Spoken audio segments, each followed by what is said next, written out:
Sounds good.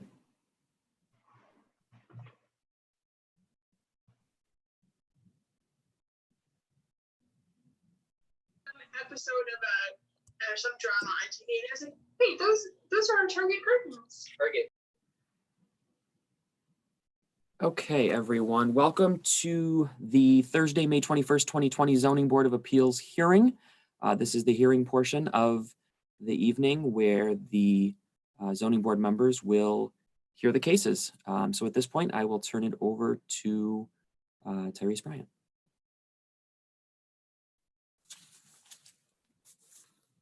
Sorry, I couldn't find my mute button. There we go. Good evening, everyone. We are meeting tonight under extraordinary circumstances. Our community, along with communities around the country and the world, have been observing social distancing and other health safety measures to slow the progress of the COVID-19 pandemic for many weeks. To allow normal or near normal operations of city government functions to continue, the governor of New York has declared a disaster emergency and has issued multiple executive orders, and the city of Rochester mayor has issued several local emergency orders, which together authorize the holding of this hearing virtually, subject to the waivers of certain requirements of New York State open meetings law and the Rochester zoning code. In addition, at a prior meeting, we amended the zoning board rules and proceedings to allow us to conduct this hearing as authorized by the governor's and mayor's emergencies orders, and to waive other requirements to allow us to proceed with this hearing as I will now describe. Primarily, these waivers involve the requirements for in-person attendance by board members, staff, and the public at this hearing.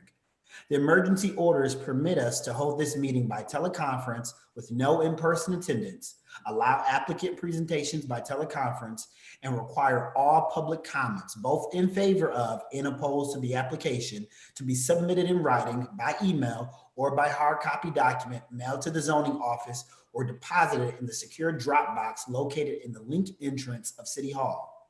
This written public comments were all required to be submitted by 5 p.m. May 20th, 2020.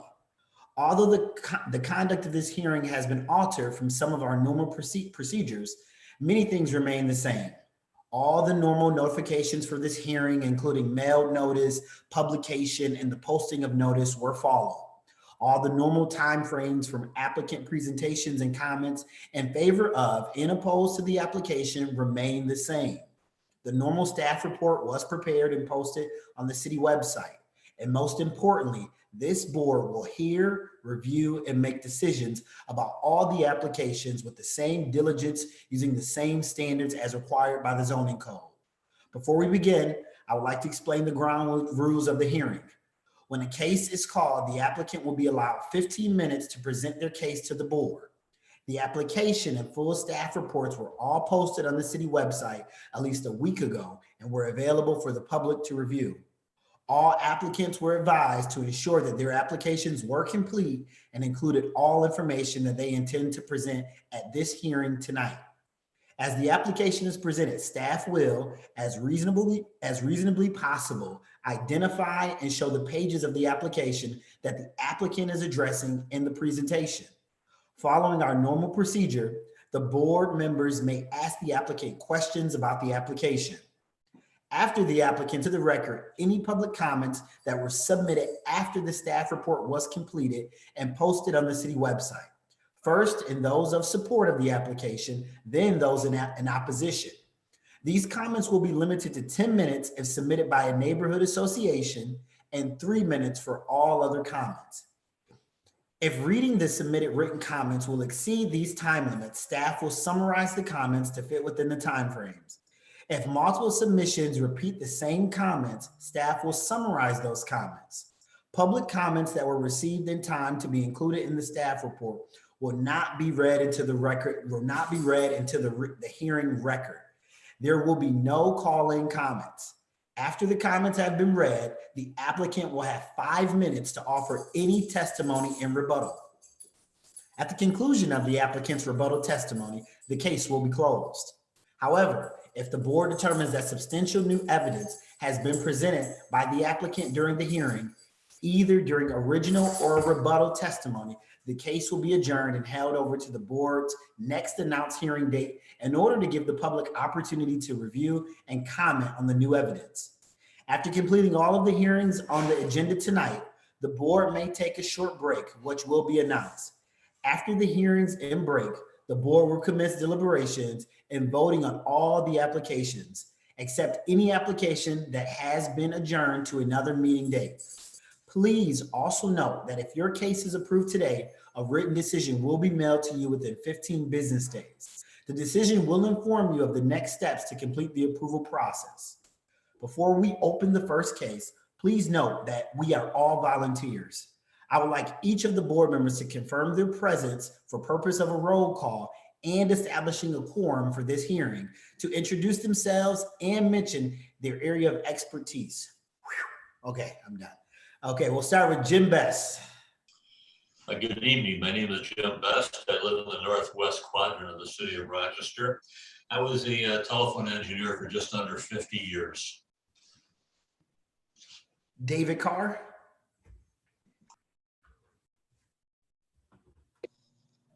Hi, my name is Lashana Booz. I am a resident of the Northwest District of the city. My background is contract administration. Thank you. Sorry, Lashana, I was reading the wrong thing. Now we'll have David Carr.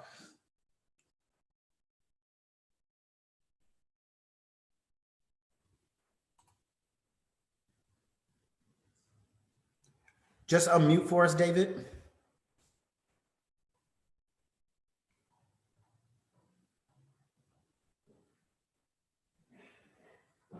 Can you hear me now? Yes, yes, Okay. we can hear the legend now. Okay, David Carr. I live in the Northeast. I work at Kinnear Community Agency. I'm also a developer. Thanks, David. Lorene Jennings. Yeah, good evening. I'm Lorene Jennings, Marketing and Communications, and I live on the East End. And Cora Murphy. I'm Cora Murphy. I live in the Northeast Quadrant. I'm a licensed real estate broker, owner of 180 Realty. And I'm Tyrese Bryant. I work in real estate and land use development, and I have a background in urban planning. And that's all of us tonight. All right, Matt. Thank you. Thank you. Yeah, so please note, one board member is not here, and so that leaves 6 total. So in order for a decision to be made, the concurring vote of 4 board members will need to occur. Okay, so we'll get started with the hearing now. Case number 1 is file number V-056-1920. The applicant is Fritz Gunther. The project address is 336 Nunde Boulevard, located in the R1 low density residential district. The request is to construct an addition to a single family dwelling, not meeting the rear yard setback requirement. And as we addressed during the pre-meeting, all members present tonight except Lashana and Cora visited this site. So the applicant is up. You have your 15 minutes. Fritz. Sorry, can Yes, I hi. I just need to I need to recuse myself from this one. I work with the applicant in real estate a lot, largely in the sense of referrals. So unfortunately, I have to sit this one out, but good luck, Fritz. Thank you. Fritz, are you there? Hi. Yes.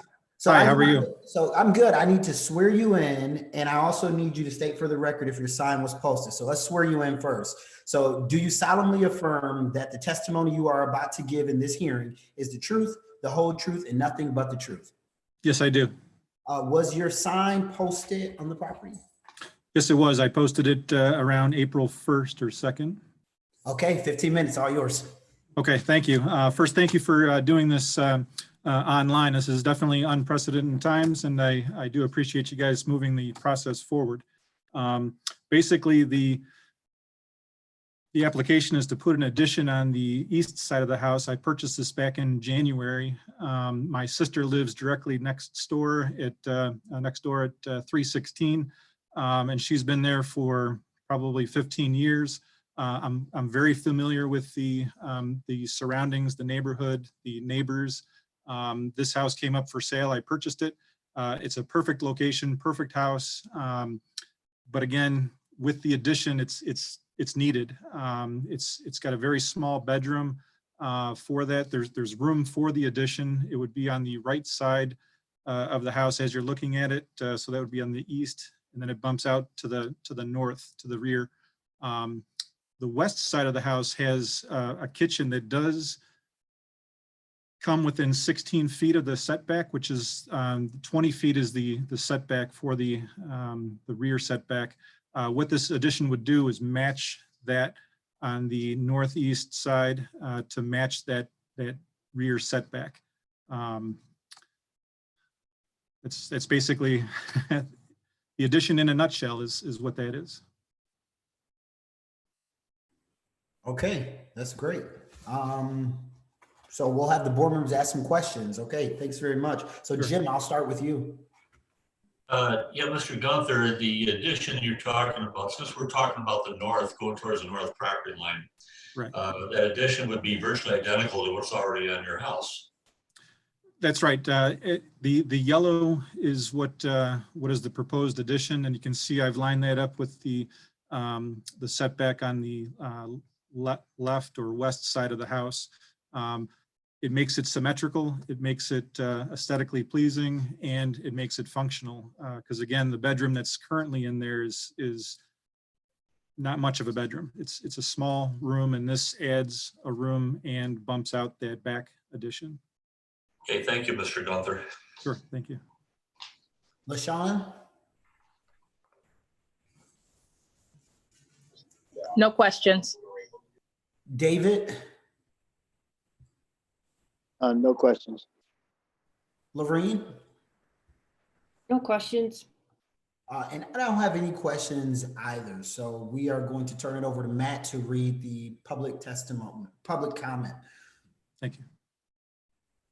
Correct. So let me get scrolled here. So this is the additional public comment for 336 Nunde Boulevard. This is the additional public comment, as I said, that came in after the publication of the staff report for 336 Nunde Boulevard. It is written from Ann Moser of 5 Morven Road. It reads, I live on Morven Road parallel to Nunde Boulevard. Nunde and Morven's backyards are adjacent and are connected physically and virtually without man-made obstruction.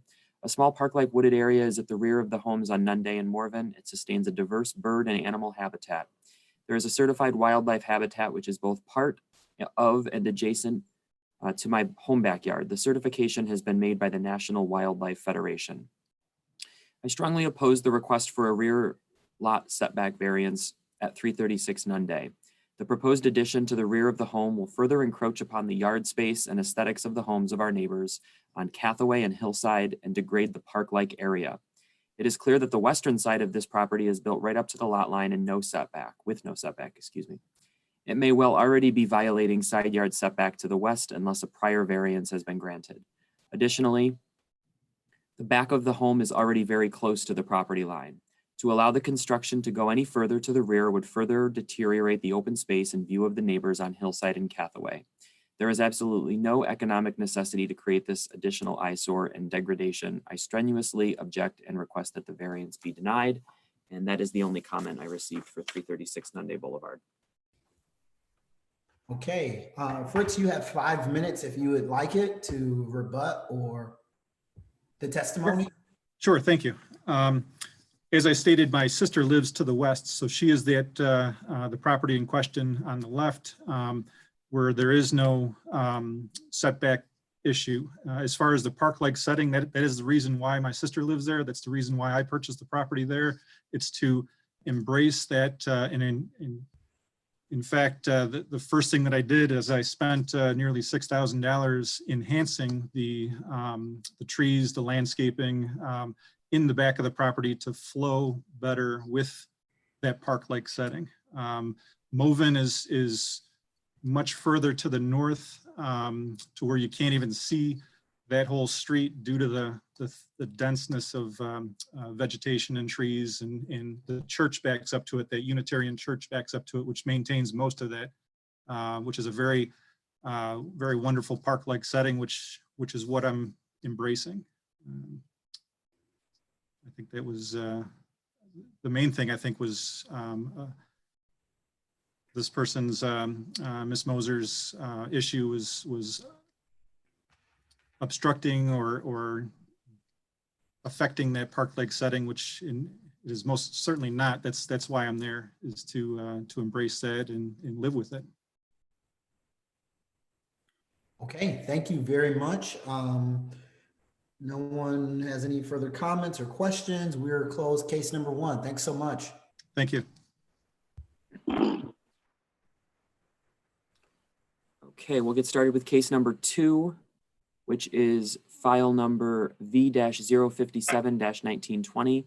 The applicant is Vivian Clark. The project address is 103 Prospect Street, located in the 1 Low Density Residential District. The request is to legalize the reduction in transparency on the first floor of a mixed-use building, not meeting the non-residential and mixed-use building standards. And as was polled during the pre-meeting, all zoning board members present at tonight's hearing did visit the site. Okay, thank you very much. Hi, Vivian, how are you? Okay, and you, how you doing? I'm doing well. Let me just swear you in and we'll get started, okay? Yes, sir. Do you solemnly affirm that the testimony you are about to give in this hearing is the truth, the whole truth, and nothing but the truth? Yes, sir. Was your sign posted on the property? I'm sorry. Was your sign posted on the property? Yes, sir. Okay, you'll have 15 minutes. Go right ahead. Well, I bought this building back in the last year in the summer. First of all, I do want to apologize. I didn't know I needed a permit to redo my windows. If I did, I would have went in downtown and got a permit. I would have known. But the windows was just plexiglass. If you push it, it would have opened up.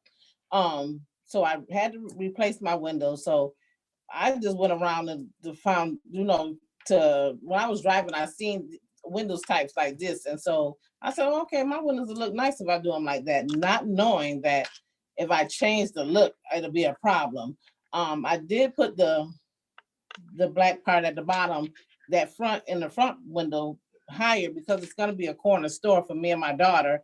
And the cash register was gonna be right behind, on the inside, behind that window. And I didn't want anybody counting the money before I did. So I made that a little bit higher. I thought I was making the building look much better and in the neighborhood. And I mean, I felt it was for safety. Also, it was a drug house right next door to the store, not knowing it was a drug house when I bought the building, but it was a drug house. So I thought this would be, better protection for me and my daughter. And then I was riding around the neighborhood. There's other houses in there that got gates to the windows. So I didn't change any structure. I didn't make it no bigger. I didn't make it no smaller. It's the same windows. I just put the new windows in and put the 10 at the bottom. And so I do apologize. I didn't know that this was going to be an issue to do it that way. Okay, did you have anything else, or we're opening up for questions from the board members? I'm done, sir. Okay, thank you very much. We'll start with Jim. Go ahead, Jim. No questions. LaShawna? No questions. David? One question. How long have you owned the building? It'll be a year, I think in June. Because there was a store there before. Yes, it was. There was a store there before. Okay, And- that's all. That's all I have to ask. Oh, okay. Thanks, David. Lorraine? No questions. Cora? I just want to know if when you found out that the permit was required, if you explored any other options to replace from the sort of blackout material to going back to something that maybe is still safe but also transparent. No, I didn't know until I had got a letter in the mail, and then I called the inspector, and he just told me to go downtown and see what they can, work out with me. So that's what I did, and this is why I'm here now. Okay. Thank you. You're welcome.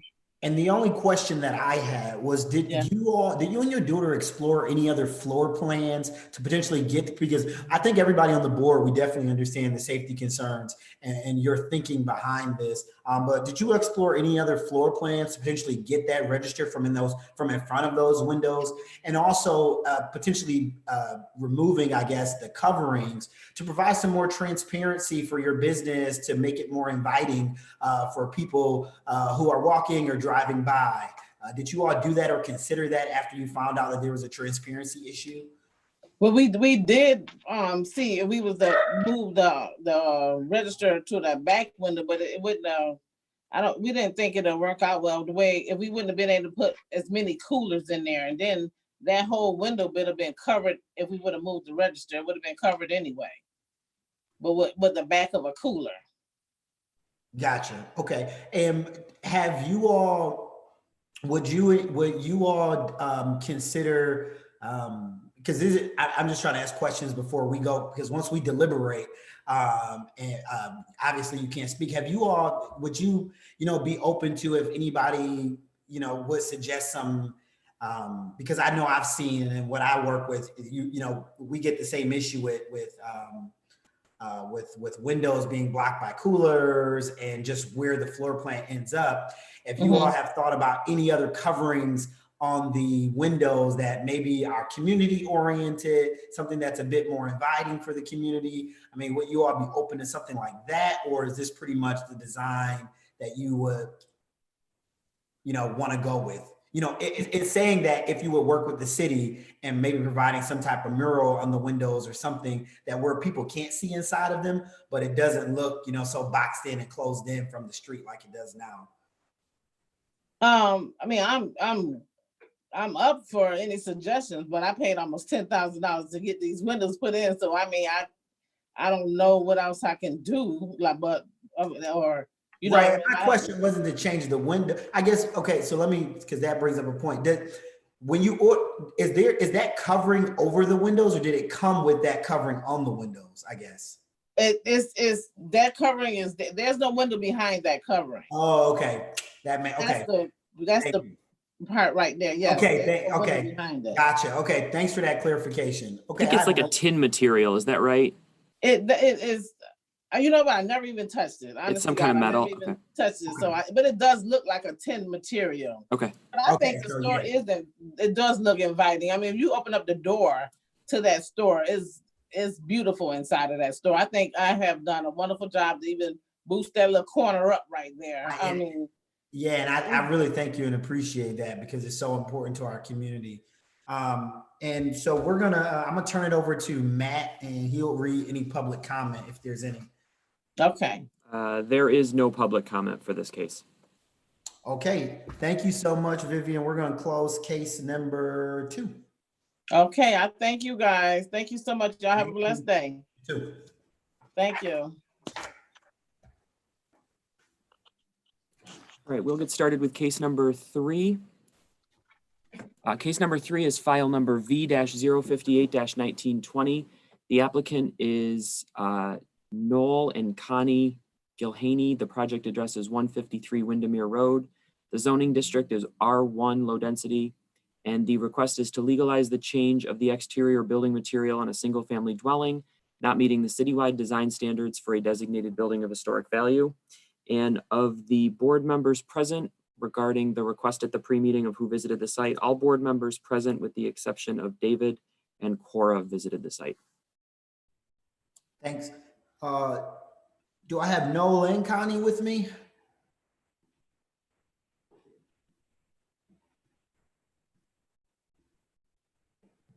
All right, I just unmuted. Hi, Noel. How are you? Good, how are you? Good. Will both you and Connie be speaking tonight? Yes, we also have our dog, she just heard. I have 2 of mine that were barking too, so I understand. I won't swear the dogs in, I'll just swear you and your wife. Well, we also have our contractor, a representative from our contractor that is doing the work. His name is Mike Saragi, and he works with Comfort Windows and Doors. Okay, Mike, are you on? I just want to make sure. Yes, I am. Okay, so I'll swear all of you in. Do you solemnly affirm that the testimony you are about to give in this hearing is the truth, the whole truth, and nothing but the truth? I do. I do. Thank you. Was the sign posted? I was there earlier this afternoon and I did not see it posted. Was Oh, it- I had taken it down at 5 o'clock last night and when Okay. comments were done. I had it Okay. posted for the entire time. Okay, thank you very much. So you all have 15 minutes. Go right ahead. Okay, first of all, I'd like to thank you guys for doing this via Zoom. It's a unique opportunity to change the way business is done. And I also want to reach out to Matt for all his help. He has been instrumental in getting me through this whole process, something I didn't know anything about when it started. So I'm glad that everyone received my package. I know it was very large, and hopefully they took the time to go through it. And I'll explain a few things as we go along. Connie and I have lived together in the city for 40 years in 3 different homes: Goodman Street, Melville Street, and now here in the Browncroft neighborhood. We bought this house 20 years ago and tried to buy it 21 years ago, back when the market was hot. Someone bid, we put in a bid $2,500 more than the asking price, but it turns out at that time, the deputy assistant police chief put a bid in at asking with no home inspection. So we did not wind up getting the property. However, 6 months later, him and his wife divorced, and I wound up purchasing this property from him directly. And that's how we got here. And we have been in the neighborhood for 20 years. We've known of the neighborhood, obviously, for many years, living close by. We've loved this neighborhood. We've always loved the homes, the plantings, the trees, just the ambiance and the beauty of this whole neighborhood. We've been members of the Browncroft Neighborhood Association the entire time we've lived here, very active. We have done the Browncroft Garden Tour in our backyard for many years. We have a large pond in the backyard. And we're members of the Landmark Society. So when this happened, someone called in and we had started siding the house. And the reason we decided to side the house was we had a tree come down last year during the windstorm and damaged quite a bit in the back of the house. And it hit the side of the house and damaged the edge of my roof, as well as put big gouges in the shingles. So I had some people come over to give me an idea of what it was going to cost to paint it and fix it. And it was very expensive. We were talking, $10,000 to $15,000. And the one painter told me that the cupping was so bad, there was rot on the cedar shake from when we had removed our roof. Years ago, we put a brand new roof on and took off 3 layers of roof, which exposed a lot of the cedar shake around the edge of the house. So he suggested to us, you might want to look at siding. So with that said, I wound up calling Comfort Windows, who we've used to do a lot of work at our house. Windows, doors, they've been a great company. They stand behind their product. We've even had them come in and after 10 years, replace the risers in our windows. So we went with them. We hired them to come over and give us a quote. They gave us a quote.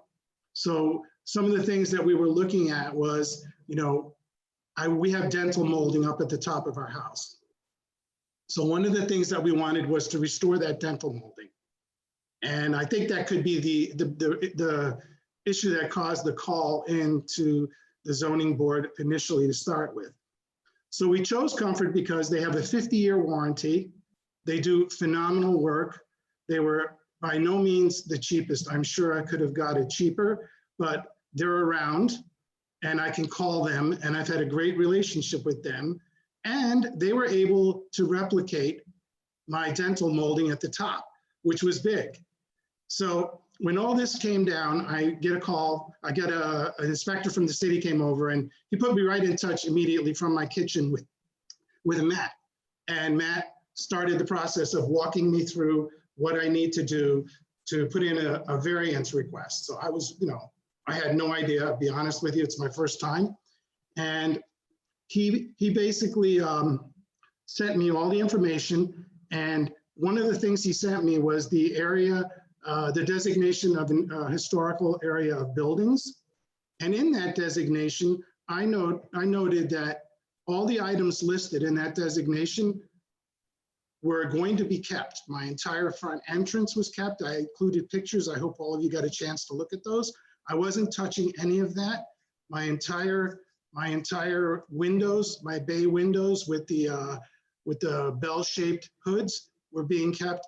And I actually spent $1,000 having that entire front painted, including the bell-shaped curves hanging down in the black. You can see them from the pictures I sent you. And we really prepared for this process. So we also had shutters on our house.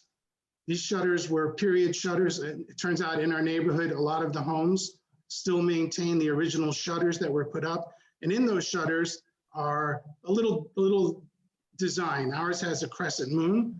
So I had them all removed and I had them painted with marine coat to preserve them so that they would stay in a preserved state. I think I included a picture, but there it is right there if anyone's interested. So I have those all done, ready to put back up on my property.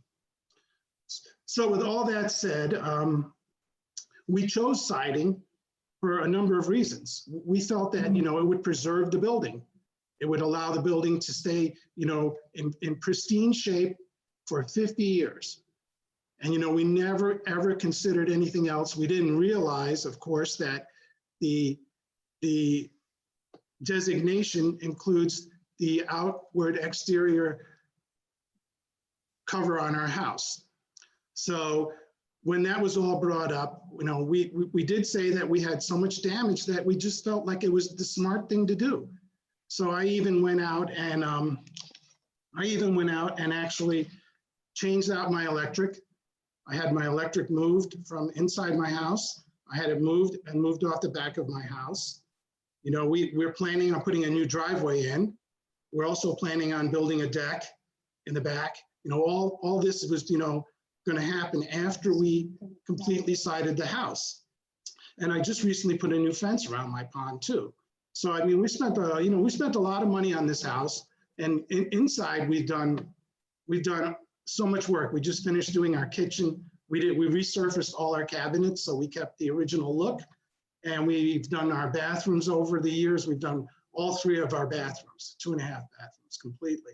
So we have invested a lot of money in this house. And, to find out now that, we have this house 40% done. We have a freeze board on the entire house. 5 days into the job, we get a call. And the house, is going to be insulated now. It's going to have better, it's going to have a better environmental factor because it's going to be insulated better. And we find out that, here halfway through the project, we have to stop. And we did stop as soon as we were told. We decided we will stop and we'll proceed with this, request for a variance. So now, pardon? People that you want. Yeah, okay, so I actually, I have some things. I know we're running quick here, so I'm gonna go quickly through this. There's a lot to say and do. I went out on February 15th and got my neighbors to all sign something saying that they had no problem with it. I figured that was a wise thing to do. It's a reaching out to the community and getting their approval, which they did. I had everyone that I went into that I touched base with that day signed. I included that in my paperwork. It's probably about maybe 25 people. And then over the course of this last month and a half, I've had a lot of people ask me what's going on.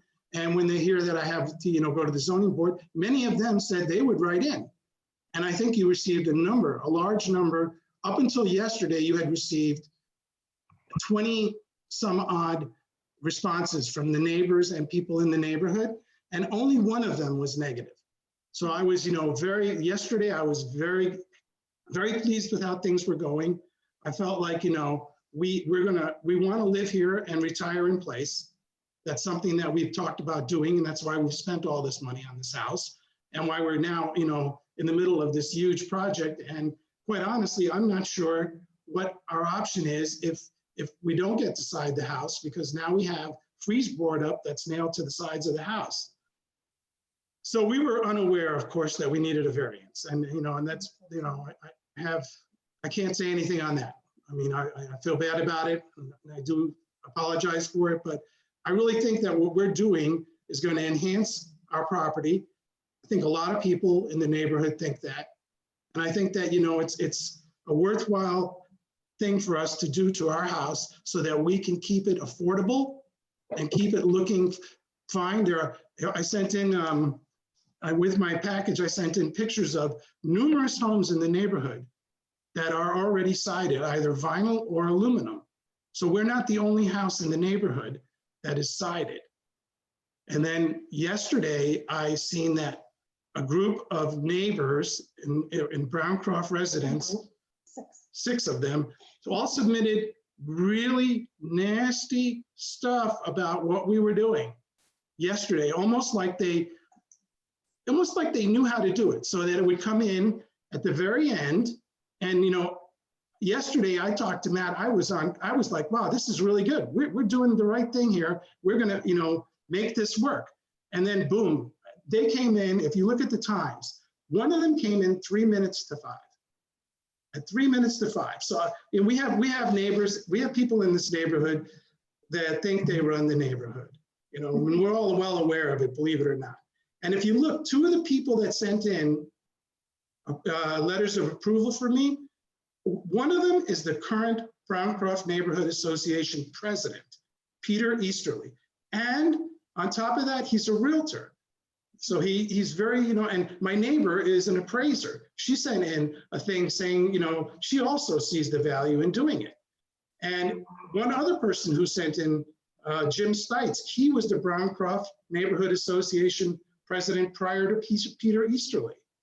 So, I mean, we really reached out. We tried to do our best to get all our neighbors' input and, make sure that people were okay with what we were doing. And I think we did a good job. This is an area where I feel where the prices increase. Yeah, in this neighborhood, and many of you know this neighborhood, especially if you're a realtor, when a house goes up for sale, it generally sells long before a sold sign's put on, because it's just an attention grabber. We know. We tried to buy into this neighborhood back when it was smoking hot. So we know what this neighborhood's like. It's hard to get into, and when a house goes up for sale, boom, they sell immediately. It doesn't matter what they have on them. I mean, and if you would ask our neighbors, we have a meticulous lawn and a beautiful backyard that we always maintain and do I take great pride in having my yard look wonderful. I never, ever, ever would have thought that I was going to be damaging this neighborhood by putting on siding. And Mike could tell you, we are doing a really top-notch siding job. We're not just throwing up some, ABC company siding that they purchased and they may never side a house again. We're using a Comfort Windows, a company that's well-known here in the Rochester and upstate New York area, and a company that's respected and does good work. And I just hope that you board members can see it to let us finish this project and continue with what we are planning to do so we can stay here and retire and live. I just retired a year ago, believe it or not. And this is what I got. But anyway, so we really want to live here all our life. And part of that is to make sure that we have an environment. Got 2 minutes left, no. Yeah, 2 minutes left. So yesterday I was, like I said, I was feeling great about this. And when I got those additional comments from Matt last night at 6 o'clock, after reading through them, I got a knot in my stomach. I seriously got a knot. I said, I couldn't believe that this rash of negative comments came in at the very end of this. I really felt like that certain group of people that want to run how things are done in Browncroft had really blindsided me. Or to use the term us older folks might know, I felt like I was Pearl Harbored. I said, wow, what is this? We had this thing, just the day before, we were looking great. Everyone was happy with it. And the tone of those messages was just, they were accusatory. They were, belittling and saying we were degrading the neighborhood. I mean, we have never done that. I would put my house up against anyone's here. And I was absolutely torn to think that they would send something like that. One responder actually referred to us as the Gilheenies 4 or 5 times in her 2-page diatribe about what's right for her opinion of the neighborhood. And I respect that. I have no problem with that. But boy, I'll tell you, you talk about a condescending tone. I really felt like she was just not right to send it in like that. She actually said, to quote her, she said, "This is not a popularity contest where your neighbors wishing to be friendly and supportive of you as good neighbors should be put on the spot when they probably wish the Gilheenies were not doing what they are doing." I mean, that's an unquote. I mean, I can't believe people like that live in this neighborhood. It just blows my mind. Now, I know that you guys on the board are here to enforce zoning codes. I believe in zoning codes, and I hear where you're at. But you're also here to listen to valid, requests that are within reason and make a decision to grant variances. So I'm really hoping that you guys will. I just want to say one thing, because this time's almost up. It is up. His time is up, but Connie, I'll give you, go really quick. Go really quick. His time is up. We're talking about, oh gosh, I just forgot what I was going to say. All right, well, we'll What they catch it in did was, rebuttal. We'll so catch it they in must have rebuttal. gotten our presentation real quick. And what they did, they went to every single point in their letter to you guys and just tore us apart. Yeah. And we're not that type of people. I mean, if you want to say, okay, you should follow the code, that's fine. But why rip us apart in the middle of all this? I'm sorry. One last thing. I gotta stop you. I have one last thing. You'll have 5 minutes to rebut. Once Okay, super. Yeah. So Thank you for your time. I understand. Yeah, we'll have the board members are going to ask some questions, so you'll have. Oh yeah, I'm sure. Okay, good. Let's start with Jim. Go ahead, Jim. Let me start by saying that yeah, you did everything right as far as trying to get neighborhood support. That's certainly appreciated to us. And keep in mind that the opposition, I know you're not too happy with it, but they also have the right to do what they did. And they make some good points too, which will be read Exactly. very soon. But I do have a question for your contractor. Yes, sir. The question is, if this is approved, how many work days are left to finish the job? I would say approximately 10 to 15, so 2 to 3 work weeks, probably 2 work weeks. Okay, thank you. Tough to say right now because of the COVID and everything. Normally it's a 3 to 4 man crew. I was doubling up crews to get the job done quickly, and now we're kind of limited as to how many guys we can have on site. So I'd like to say we could have it done in about 10 days, 2 work weeks, give or take, a rain day here or there, but it kind of just depends. We just have to get there and start chipping away at it. Thank you. I'm all set. Thanks, Jim. Lashana? Yes, my question is for the contractor also.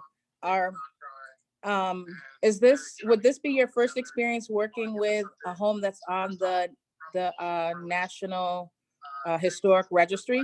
Yes, it is. And I'd like to apologize on behalf of Comfort Windows for not going and getting the approval beforehand. But yes, we were not aware of the historical designation of the house before we started the work. Okay. Cut down, mid-job. Oh, okay. And so then my next question was going to be in parts asking, are there, well, I don't know if you would know, but my question was going to be, do you know if there was specific materials that you were not able to use and that you know that you are able to use that would still meet the criteria for this home as far as the registry where you wouldn't need this? Well, I mean, if you read through the registry, all of the specific details that are written out for this house, we are keeping, like the homeowner said, the front door, the leaded glass windows, and the bell shapes, front bay windows, the dental is being replaced with dental. So I mean, all of those architectural details are being. But you're adding things, correct? No, we're not adding anything. We're basically just with new. You're changing, sorry. We're changing from a wood dental to a vinyl maintenance-free dental, but so nothing else is really changing as far as. So I guess that's what I was asking. Siding. So using the vinyl, does that, and I apologize for interrupting, but I was gonna say, using the vinyl, does that then make the house ineligible to be on the list because of the type of material that you're using? According to I mean, from what the homeowner showed me from the historical designation for that house, no, it does not. Okay, thank you. I want to jump in and address Board Member Lashana Booz's question. So the properties within the district, which were outlined in the map that's on the screen there, this property being located, I think, about here.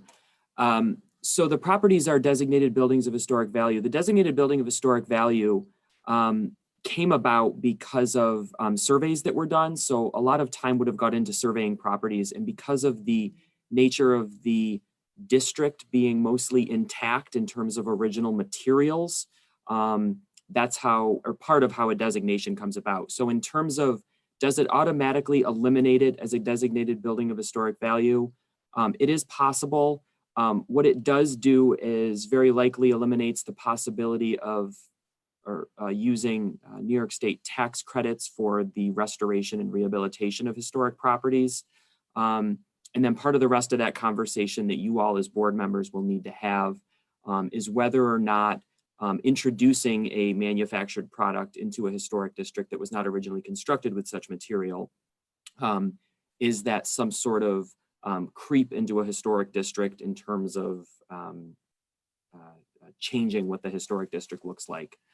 So in terms of the DBHV status, it does eliminate some components of that in answer to your question. Thanks, Matt. Yep. Lashana, any more questions? I'm all set. Thank you. David? Just one question. Yep. Have the Historical Society been in contact with you regarding this building? No. No, we have not heard anything from the Historical Society whatsoever. Ever. And we're members of the Landmark Society as well, so. Oh, yes, You know, Landmarks. You haven't heard anything? You are a member of the Landmark Society. Yeah, oh yeah. You haven't We received, do their tours all the time, looking for new homes to live downtown. and you haven't, by being a member there, you still haven't received any adverse action? No, None. the only adverse action received from this was from some neighbor. Who, Okay, I understand. you know, who decided that they didn't like the fact that, I guess, we were putting up, you know, we were trying to do something to keep our house pristine and keep it preserved for years and generations to come. That's how we felt about it. You know, we didn't really feel about it like that when we started, but when we heard this whole thing, we decided, you know, hey, we're actually helping this building. You know, and just so you know, I don't know, everyone can't see this, but I didn't get to show my molding. This is my dental molding. I mean, it's going to be up there. It won't need any maintenance.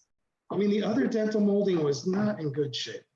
So, all right, I appreciate your question. David, any more questions? Oh, that's it. All right. Okay, Lorene?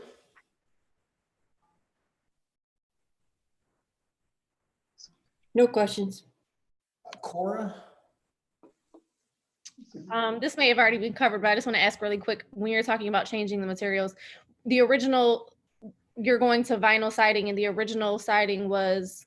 The original siding was cedar shake siding. That was, it was in bad shape. I mean, it's a very old siding. It was cupping. It wouldn't hold paint. And there was just so much of it that was, you know, rotting at the edges. Just didn't make sense. I don't know what the actual material was. It was cedar Yeah, shake. the original material was that. That's correct. Thank you. And I don't have any questions. I think Oh, great. this is definitely, I think as Jim originally said, those individuals who brought in comments, they made some important points, but I do think that what you all are doing, you're trying to enhance your neighborhood and make it better. And I will compliment the piece of siding that I did see that was on the side of the house. It did look very nice. I wanted to compliment you on that. I recently went through the same thing and just put, siding on my house. I live in a historic neighborhood, but it doesn't have any value, but I know where you're coming from. I know where you're coming from. So we'll turn it over to Matt, and Matt will read any public comment. Yes, I will. I'll read any public comments. Before we do that, can I just have the applicants clarify for the record, are the original cedar shakes still on the house? Yes, they are. They are. Okay. I just wanted to clarify that so the board has that information. With Okay, so at this $20,000 point, in. I am going to be reading in the written comments that came in since the publication of the staff report. So all of the comments, the end of the staff report are included, and then we'll get to the additional ones now. First, we will do the comments in favor of the application.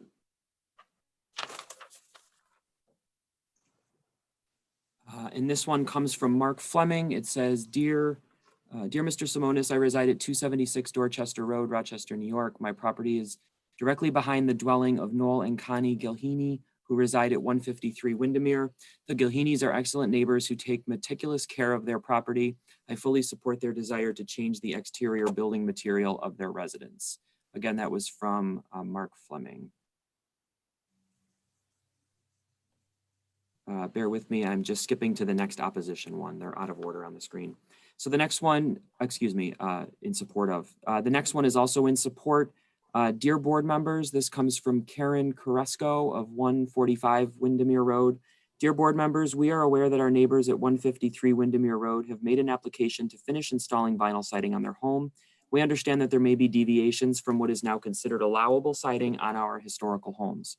The home presently has wood siding that is in somewhat rough shape. I know that Noel and Connie have had the siding scraped and painted over the years, and paint is not adhering to the wood.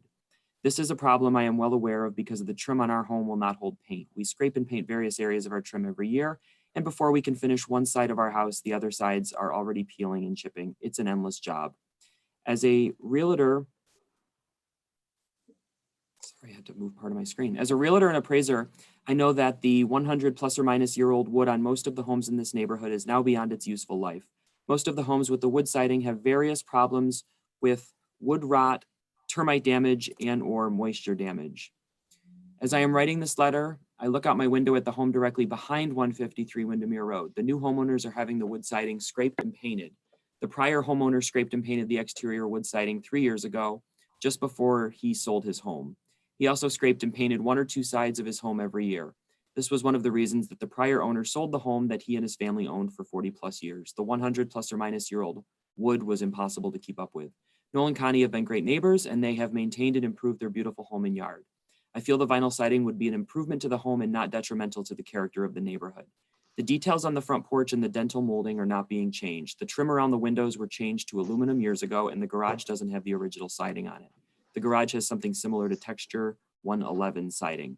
The installation of cohesive vinyl siding on the home and garage is the best option for the homeowners and the overall look of the neighborhood. Before the issue of Colanani's Noel and Connie siding came up, my apologies, I never noticed that several homes on our street have vinyl or aluminum siding. I have always thought that our street had the most beautiful and best kept homes in the neighborhood, and vinyl siding on Noel and Connie's home is not going to change my mind. And that comes from Karen Carrasco and Jerome Carrasco. That concludes the letters of support that came in after the publication of the staff report. And now I will read the letters in opposition. The first one comes from Cassandra Petsos of 175 Browncroft Boulevard. This is a letter of opposition to the application to legalize the change of the exterior siding on a contributing building in the Browncroft Historic District. As the contact person whose name appears on the Browncroft Historic District Survey for the National Register of Historic Places with the State of New York Office of Parks, Recreation, and Historic Preservation, it's a mouthful, I understand the ramifications of losing a contributing property within the district.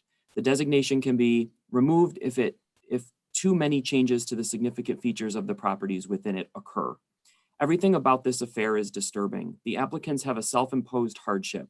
Obviously, the Gilheeneys and their siding contractor failed to apply for a building permit, wherein they would have been advised that the siding plans did not meet the citywide design standards criteria and would have sought a variance prior to scraping off significant architectural features, such as the dentine cornice removed already and nailing holes into their good clapboards on all four sides of their house. Replacing a portion of the original wood clapboards would have been more cost-effective than residing the entire house. They allege that this challenge is a benefit to themselves and the house and would not have a negative impact on the character of the neighborhood. Any realtor worth their salt would advise them they are diminishing the value of their home by changing to artificial siding for a house in a neighborhood such as Browncroft. Buyers interested in a historic neighborhood want the authenticity of materials that create the entire look and feel of the properties around them. If more homeowners are allowed to fall prey to siding contractors' fallacious sales pitches, over time, the incremental changes to the homes in Browncroft will change the character and value of the neighborhood as a whole. The Gilheeneys feel that because there are other houses in the neighborhood that have fallen into this situation, they should be allowed to do the same. None of these houses they cite are post-war I'm sorry, I misread that. 9 of the houses they cite are post-war and were already designated as non-contributing to the historic designation received in 2004, and 4 of the older homes shown in the pictures have not been artificially sided. There are a few other early 20th century homes that were aluminum sided that the Gilhenis missed, but they too were cited prior to the National Register designation and prior to the citywide design standards were established to abate further diminishing of city properties. Since 2004, great efforts have been made to educate homeowners on the deleterious effect of siding, not only to the integrity of the appearance of the home and its historic significance, but also to the hidden damage to the integrity of the wood structure. The state of New York has excellent information about this. It is to the Gilhenis' credit that they are not replacing the bay windows or door surround, but why would they do so?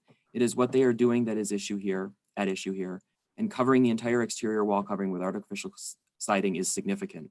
As to the assertion of some people that newer forms of artificial siding are more acceptable than the old, it needs to be mentioned that A, the longevity of the newest products such as vinyl has not been tested by time, and B, every era products a new siding which people have of that time see as attractive only to be viewed a decade or two later as ghastly.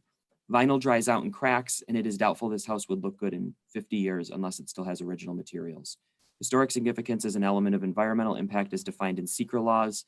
Altering same by changing a major element of the materials as listed in the National Register for this property does remove this house as a contributing property regardless of the elements that are retained.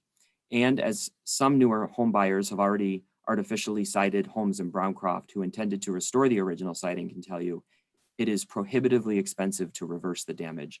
Quite frankly, I was surprised that the citywide design standards address these issues and this property turned up on your agenda, but I am glad they do. Though unless they are enforced and permitting regulations are made more understood by city property owners, the good purpose of these regulations are nil. And so shall all the similar references made to fostering the preservation and character of city neighborhoods in the Vision 2034 plan be regarded as hollow. The city was developed when America had more forests and wood products were cheaper in the norm. Building in the suburbs has been using aluminum and vinyl for 20 years now, and I say great. They aren't cutting down more trees for those developments. Aren't we lucky to have wood-clad houses in our older developments? It would be a sin to cover them up and let them rot on so many levels. This is not a popularity contest where your neighbors wishing to be friendly and supportive of you as good neighbors should be put on the spot when they probably wish the Gilhenis were not doing what they are. It is more about the future of the neighborhood when they probably will no longer be around. Please deny this application before the cost of reversing the misstep is greater. And that came from Cassandra Petzos. And my apologies if you see me moving the screen around, it's because I have to move the window that live streams the event in order to read the screen. So my apologies for that. The next letter comes from Holly Petzos. And it reads, Dear Zoning Board of Appeals members, I am writing to ask you to oppose this application on many grounds. They will be the usual ones. Yes, this is a self-created hardship. There are other remedies, other materials that can be used, and the work should never have been started without approval from the city. Please read all of my letter, especially the following paragraphs. I know you are busy and have lots of cases to review, but these are good reasons set forth for you to hear. Using vinyl replacement siding with the stripping of the architectural detailing, specifically the dentine frieze under the fascia boards, is a major example, and the significance of the thickness of the material surrounding the pediment over the front door changes facade's character. Replacing in kind with the original material used is always the right thing to do. We are a National Historic District, which is an honor. It did not come easily. Approximately 400 houses were surveyed by experts and neighbors, photos and write-ups on each house with the style of building and its condition noted along with the write-up containing background about its relevance to the Browncroft subdivision, and in turn its place in relationship to the history of the development of the city of Rochester, its many various neighborhoods. This application for designation was approved by the State Office of Historic Preservation, then sent to Washington, D.C. for final approval, and then filed in the archives in Washington. No rubber stamping allowed here. I would like to speak for historic preservation and ask that you deny this application. I know some people may not find this important, but many of us worked hard and fundraised for several years to achieve this lasting designation and honor. Artificial siding is not considered a contributing factor in a historic district. It isn't a feature that home buyers look for in a Browncroft home and could in fact be a very negative circumstance if allowed, or if many people did the same. I ask that you enforce section 120-158. It was placed there because it is of value. Preservation also has a substantial financial benefit to the city of Rochester. Please read the brief set out below in order to have background regarding why artificial siding is not a good replacement, as it can hurt an older building. Thank you for the time you took to read this, again from Holly Petzos. The next one comes from David Kaiser of 375 Yarmouth Road. To the Zoning Board of Appeals.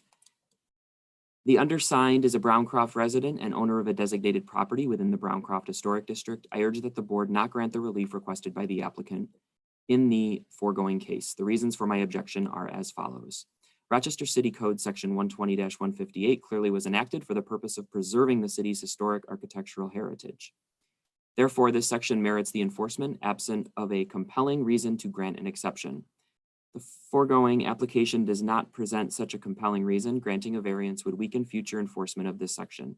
The Browncroft neighborhood is a unique historic and architectural asset within the city of Rochester, and following a detailed study was designated as a historic district and listed on the state and federal registers of historic places. It is important to note that these designations apply to the entire neighborhood, not to just individual properties. Granting the required variance would therefore be a detriment to the entire neighborhood. The fact that the older Browncroft homes have aluminum siding is irrelevant. Such installations were legal prior to the enactment of Code Section 120-158E. This code section clearly was intended to prevent further loss of significant architectural features of designated buildings of historic value.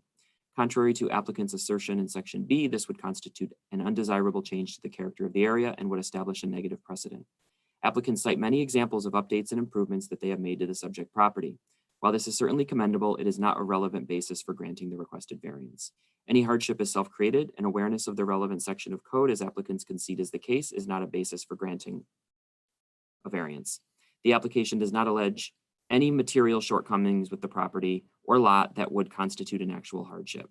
Applicants have sufficient remedies to address their stated needs without being granted the sought-for variance. It would be possible to replace the original deteriorated siding with a modern wood composite or similar cladding that would maintain the structure's historic exterior appearance. Applicants have not demonstrated that such cladding would not be utilized and applied over their newly installed moisture barrier. Thank you for your consideration of these points.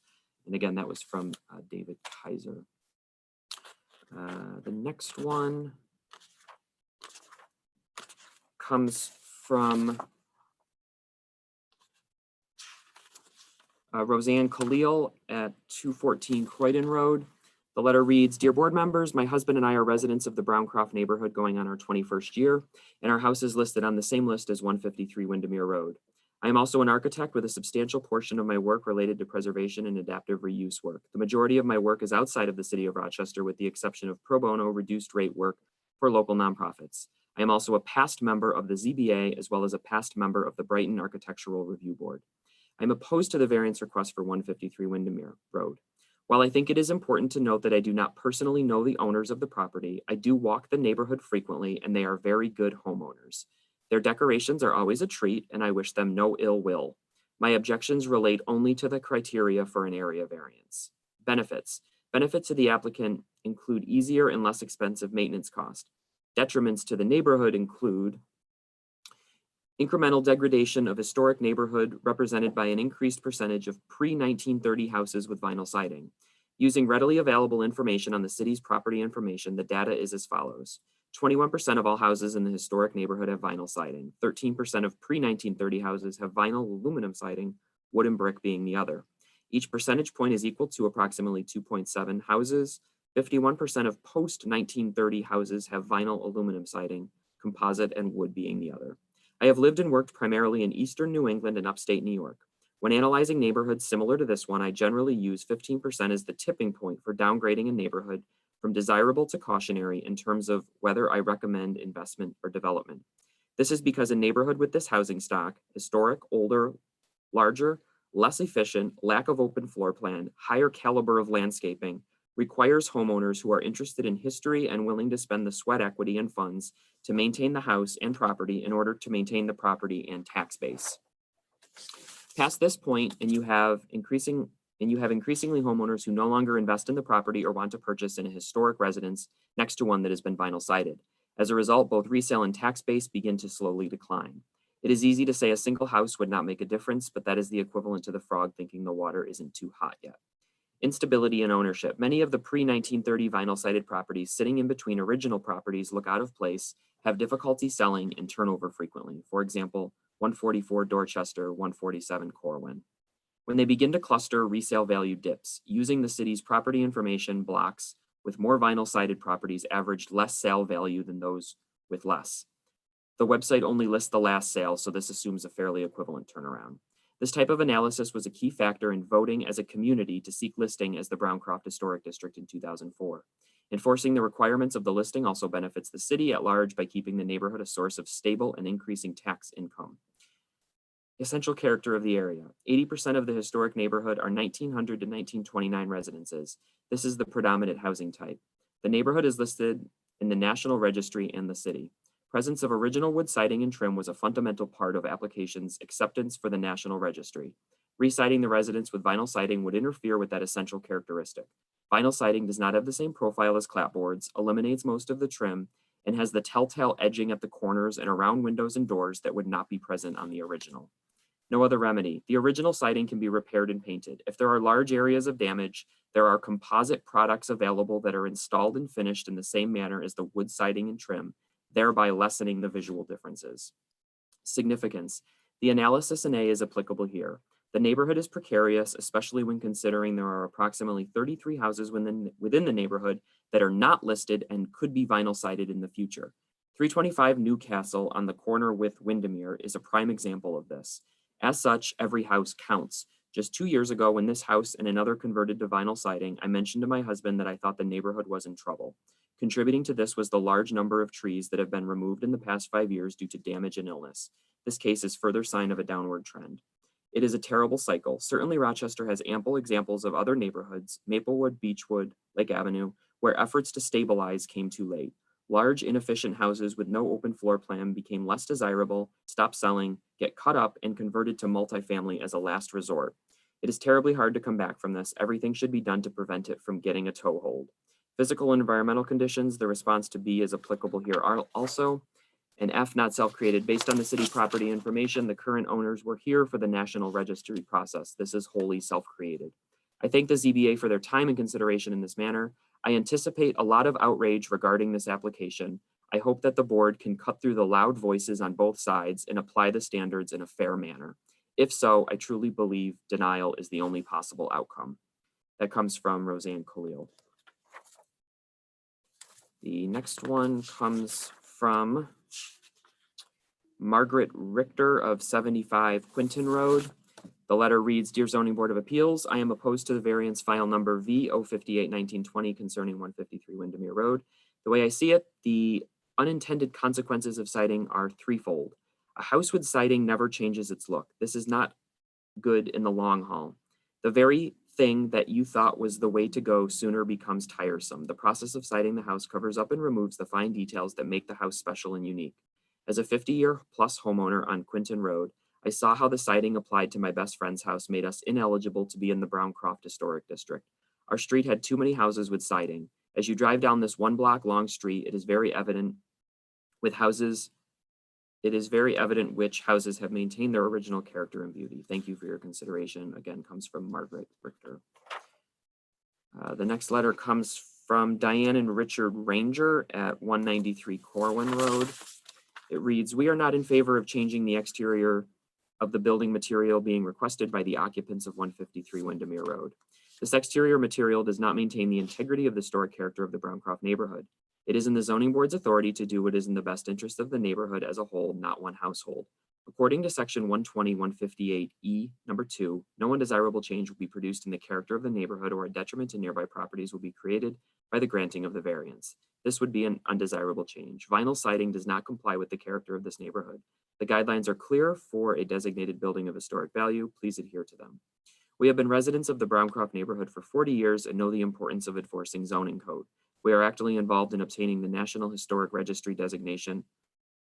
I apologize. We were actively involved in obtaining the National Historic Registry designation for the Browncroft neighborhood. In addition, we actively worked on a 30-year endeavor to restore the original street lighting. Currently, we are involved to restore the original landscape of the neighborhood. This commitment to preserving the original design of the neighborhood benefits not only the community at large, but also the city of Rochester, since since it is one of the most desired neighborhoods in the city, which is reflected in it being one of the hottest real estate markets. Please do not approve this request to allow for changing the exterior material of 153 Windermere Road and fundamentally change the cultural heritage of the Browncroft neighborhood. There's one more letter to be read. It comes from Sarah Richter of 75 Quinton Road. It states, "Dear zoning board members, I am writing to express opposition to the request for a variance to the exterior at 153 Windermere Road. The variance allows for exterior building material, i.e. siding, family dwelling not meeting the citywide design standards for a designated building of historic value within the Browncroft neighborhood, one of Rochester's famous and highly visited locations. Daily commuters fill the arterial and collector roads, appreciating the homes in the Rose Garden, located a block from Windermere at Browncroft Boulevard and Merchants Road, and out-of-town shoppers visit the biannual garage sale, stroll around, and admire the residences. I oppose the variance on the grounds that it sets a precedent and it is not an aesthetic fit. The Browncroft Historic District is already on the National Register of Historic Places, thanks to over 400 homes with beautiful exteriors and craftsmanship inappropriate for a zoning variance. In 2004, it was listed on the National Register of Historic Places when the Browncroft Neighborhood Association applied, with overwhelmingly bipartisan support of city officials.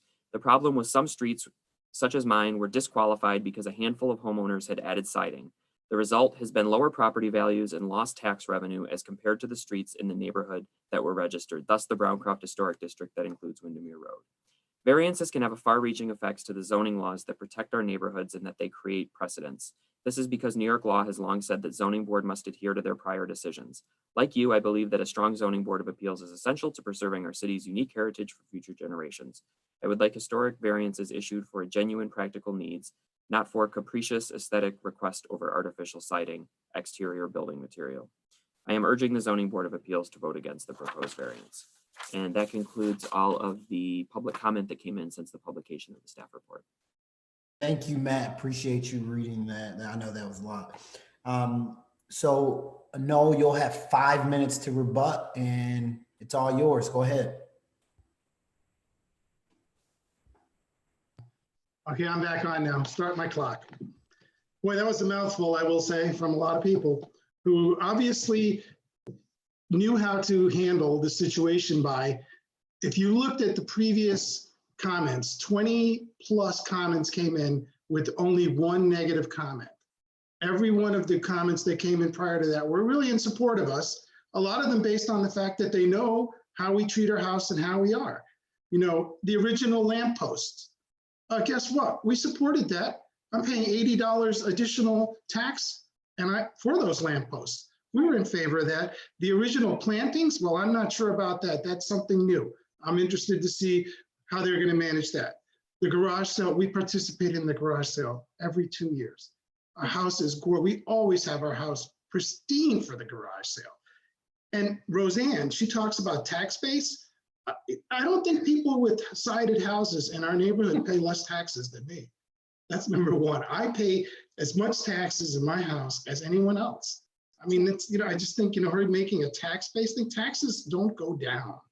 Your neighbor's not paying less taxes than you because they have a sided house or they have one car garage or no garage. And then she talks about resale. I mean, there's realtors right here on this board.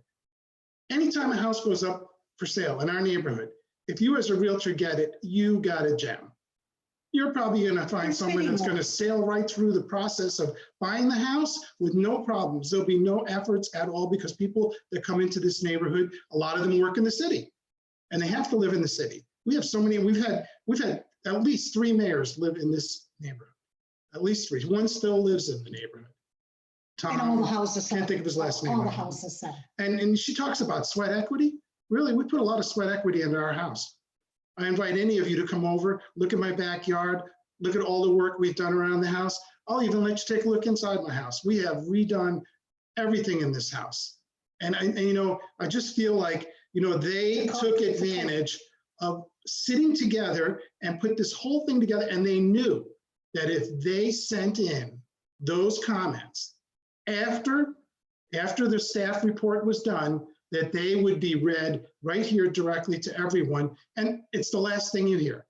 So I urge all of you to please take into consideration our feelings about this. We love our house. And the fact that we love our house, we want to stay here. We've looked for houses in downtown and we just don't want to live downtown. It doesn't offer us the same ability to walk our dog, to enjoy our neighborhood. We never once considered what we were doing as a negative impact on this neighborhood. And I think you, Tyrese, right? I'm sorry that is your name. You can attest to how great that one corner. I can't tell you how many of my neighbors have come by and said, wow, that's going to look great. And I have to say, well, may not, because we're not able to continue the work. Everyone thought it was COVID, but it really wasn't COVID. It was actions taken by our neighbors. And I see their points. Trust me, I do. But I also think that from a common sense standpoint, if you look at the corner of that house and you see what a wonderful job, how, each piece is laid up perfect, I think you would agree that we are in no means or ways downgrading anything in this neighborhood. If not, we'll probably get the highest price for our house when we sell it, because we'll offer a beautiful interior and a beautiful exterior and a beautiful yard with a beautiful deck. Hopefully it's our kids selling the house. We'll be dead. Yeah, we're planning on not selling it. So, hopefully we'll be here for 50 years and that comment from that person will not be true. So I really thank all of you for your time. I know this, I don't know if this is the most involved one you've dealt with, but it is tonight. The first two were quick. So I apologize to all the other folks who have to wait through this, but this really means something to both Connie and I, and we really want to get this done and move on with this entire process. And I hope you guys can see to allowing us to do that. And I want to thank all of you for your time. And Matt, hats off to Matt. He has been absolutely phenomenal. He led us down this journey that we had never, ever anticipated taking or had any knowledge of. He's amazing. So have a great night. Everyone stay safe, social distance, do what's right. Hey, thanks, Nolan, Connie, and thanks, Mike. We appreciate it. Thank you so much. Have a good weekend. Matt, we'll close case number 3.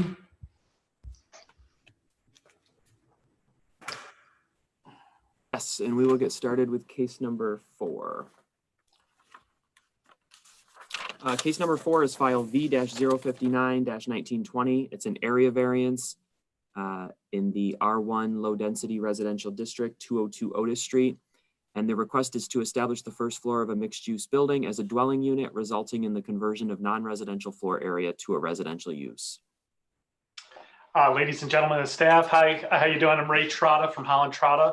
Ray, let me stop you really quickly. Sure. Where you in before you say anything and ask you one quick question. So do you solemnly affirm that the testimony you're about to give in this hearing is the truth, the whole truth, and nothing but the truth? I do. Was the sign posted on the property? It was, and I sent a picture to Matt.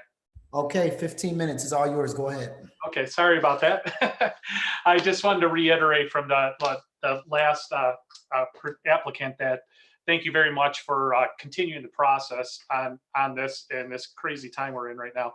I'm going to try to keep it as short as sweet as possible, respecting the board members' time on this project. Our applicant, our client in this case purchased this building approximately, I would say about 18 months ago at 202 Otis. At the same time, the property next door, the house next door, and the parking lot in the back were all part of the purchase.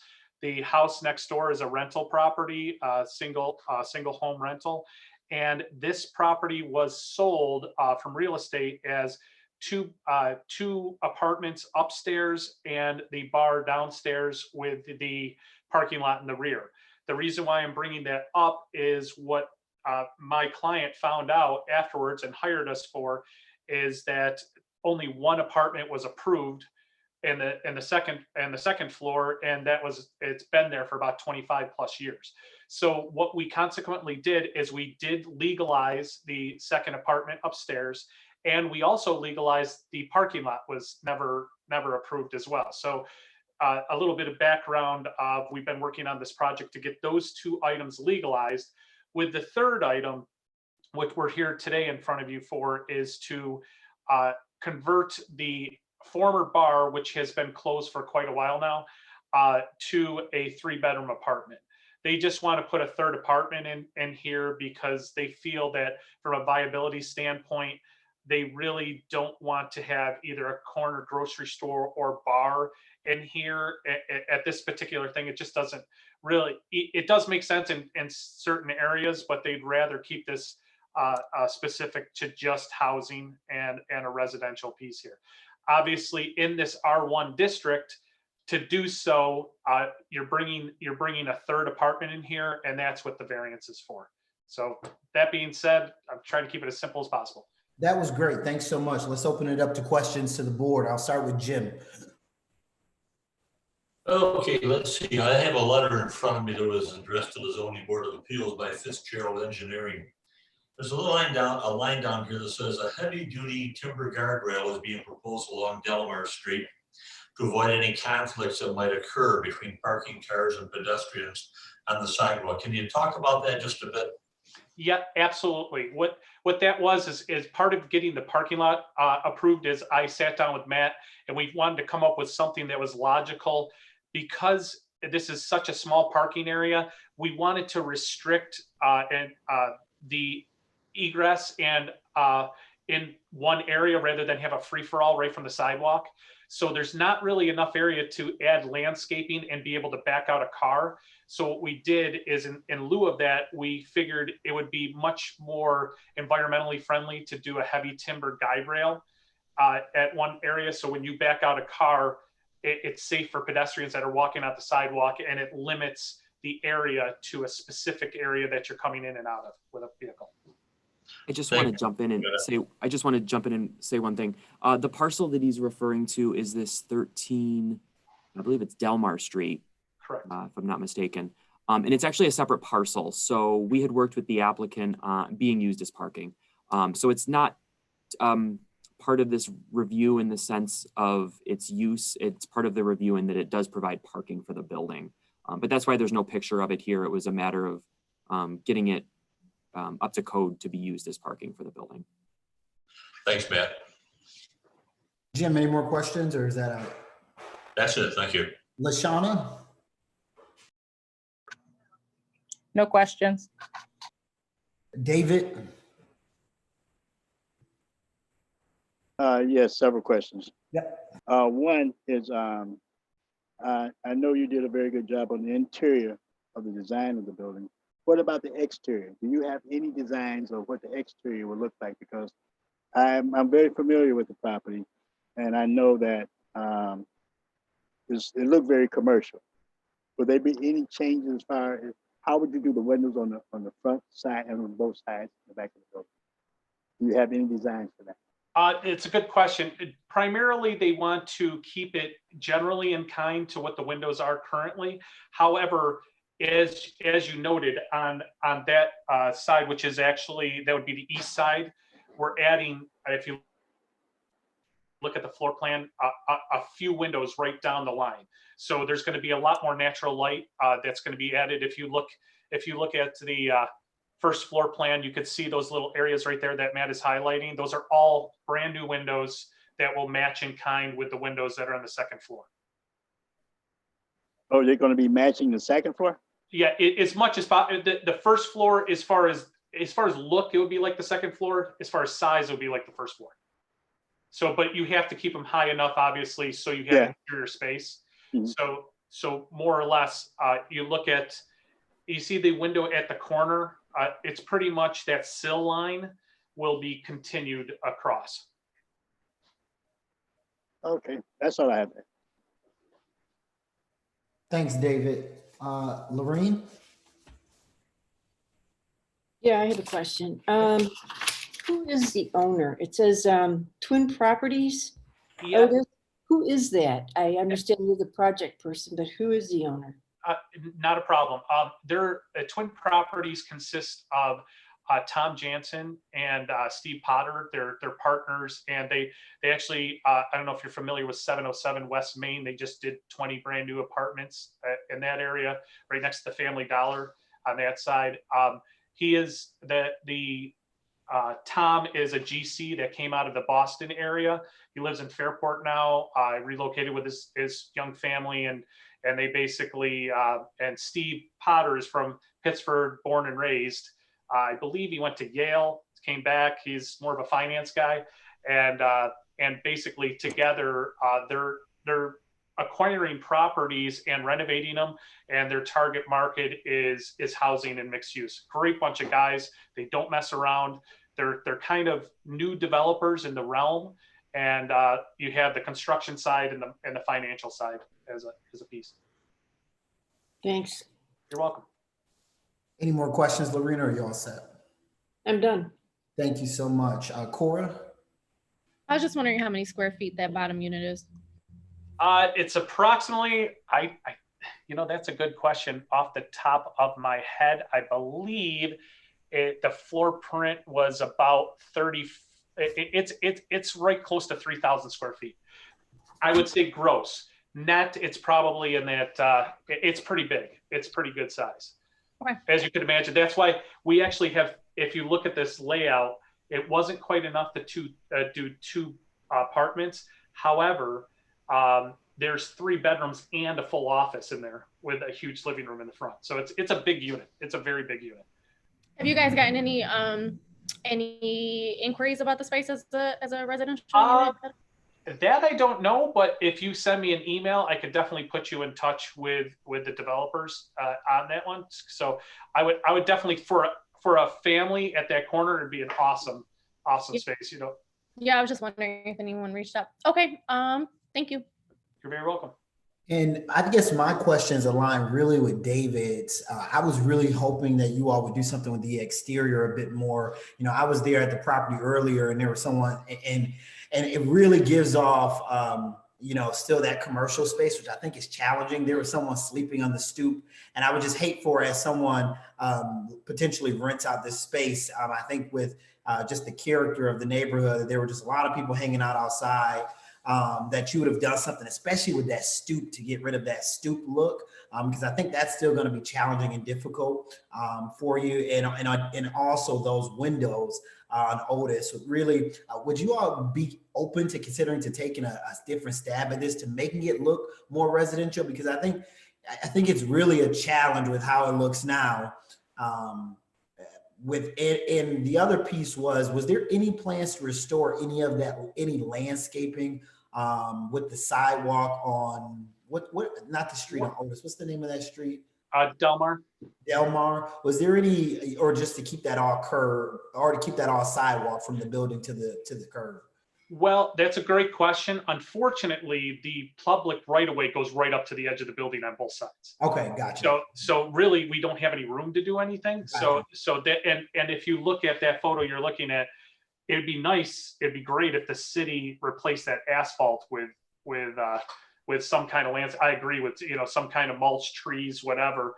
I think that would be a huge difference. The one thing they will do is all the commercial elements will start coming down in here. So and what I mean by that, like the corner sign is going to come off. They do plan on painting it, cleaning it, updating the general look, but they did not bring to my attention any exterior improvements in the part of it. They are spending quite a bit of money on the parking lot and the interior. Well, just first off, even though there's 2 apartments, they're completely gutting the second floor apartments, and they're putting all the money on the inside basically. And then the other house next door, I will definitely bring that up to them, that because they own both properties, but right now they do have a tenant that's renting that house. So I'm not sure from a real estate side if the market will, obviously they have to, if the more money they put into it, the more rent they have to get out of it. So I just don't know what the viability of that is, but I'm 100% with you. I'd love to see a little bit less commercialized space as well. Yeah, and just one last question, with the rear of the building, there's a door that is coming out of bedroom number 1. That door out of bedroom number 1, you can access the parking lot from that rear door. That is correct. That's correct. Okay, that's weird, but okay. It is, and keep in mind, it was a bar at one time, so I Yeah, think no, I that's probably understand. the back service area. I just didn't know if you all were thinking about some different configurations to kind of make it make sense, putting doors in some more accessible areas, just to make it easier, as you just mentioned in your testimony, potentially for a family, just to make it a lot more easier and safer, so you're not entering and exiting bedrooms or having to go around the building to get into the premises. But I definitely understand. I have no questions, so I will turn it over to Matt if he has any public comments. No public comments for this one at 202 Otis Street. Okay, great. Well, we'll close case number 4.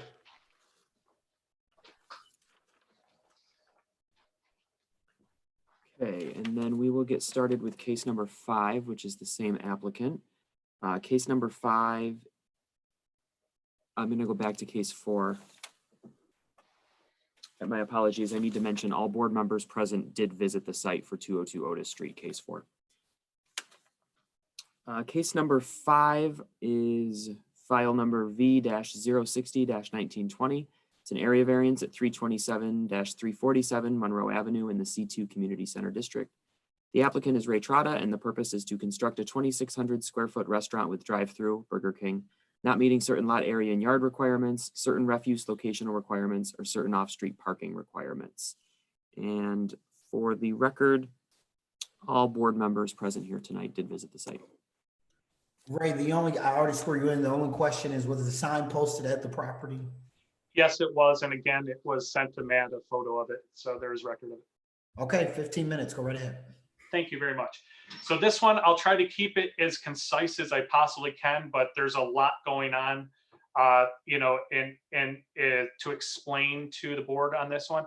So primarily, everyone's familiar with the site. This is the existing Arby's located at the corner of Monroe and Alexander. Couple of things I'd like to give you in the history of the site is that it is currently owned by, it's a joint ownership, but with a brokerage and Buckingham Properties.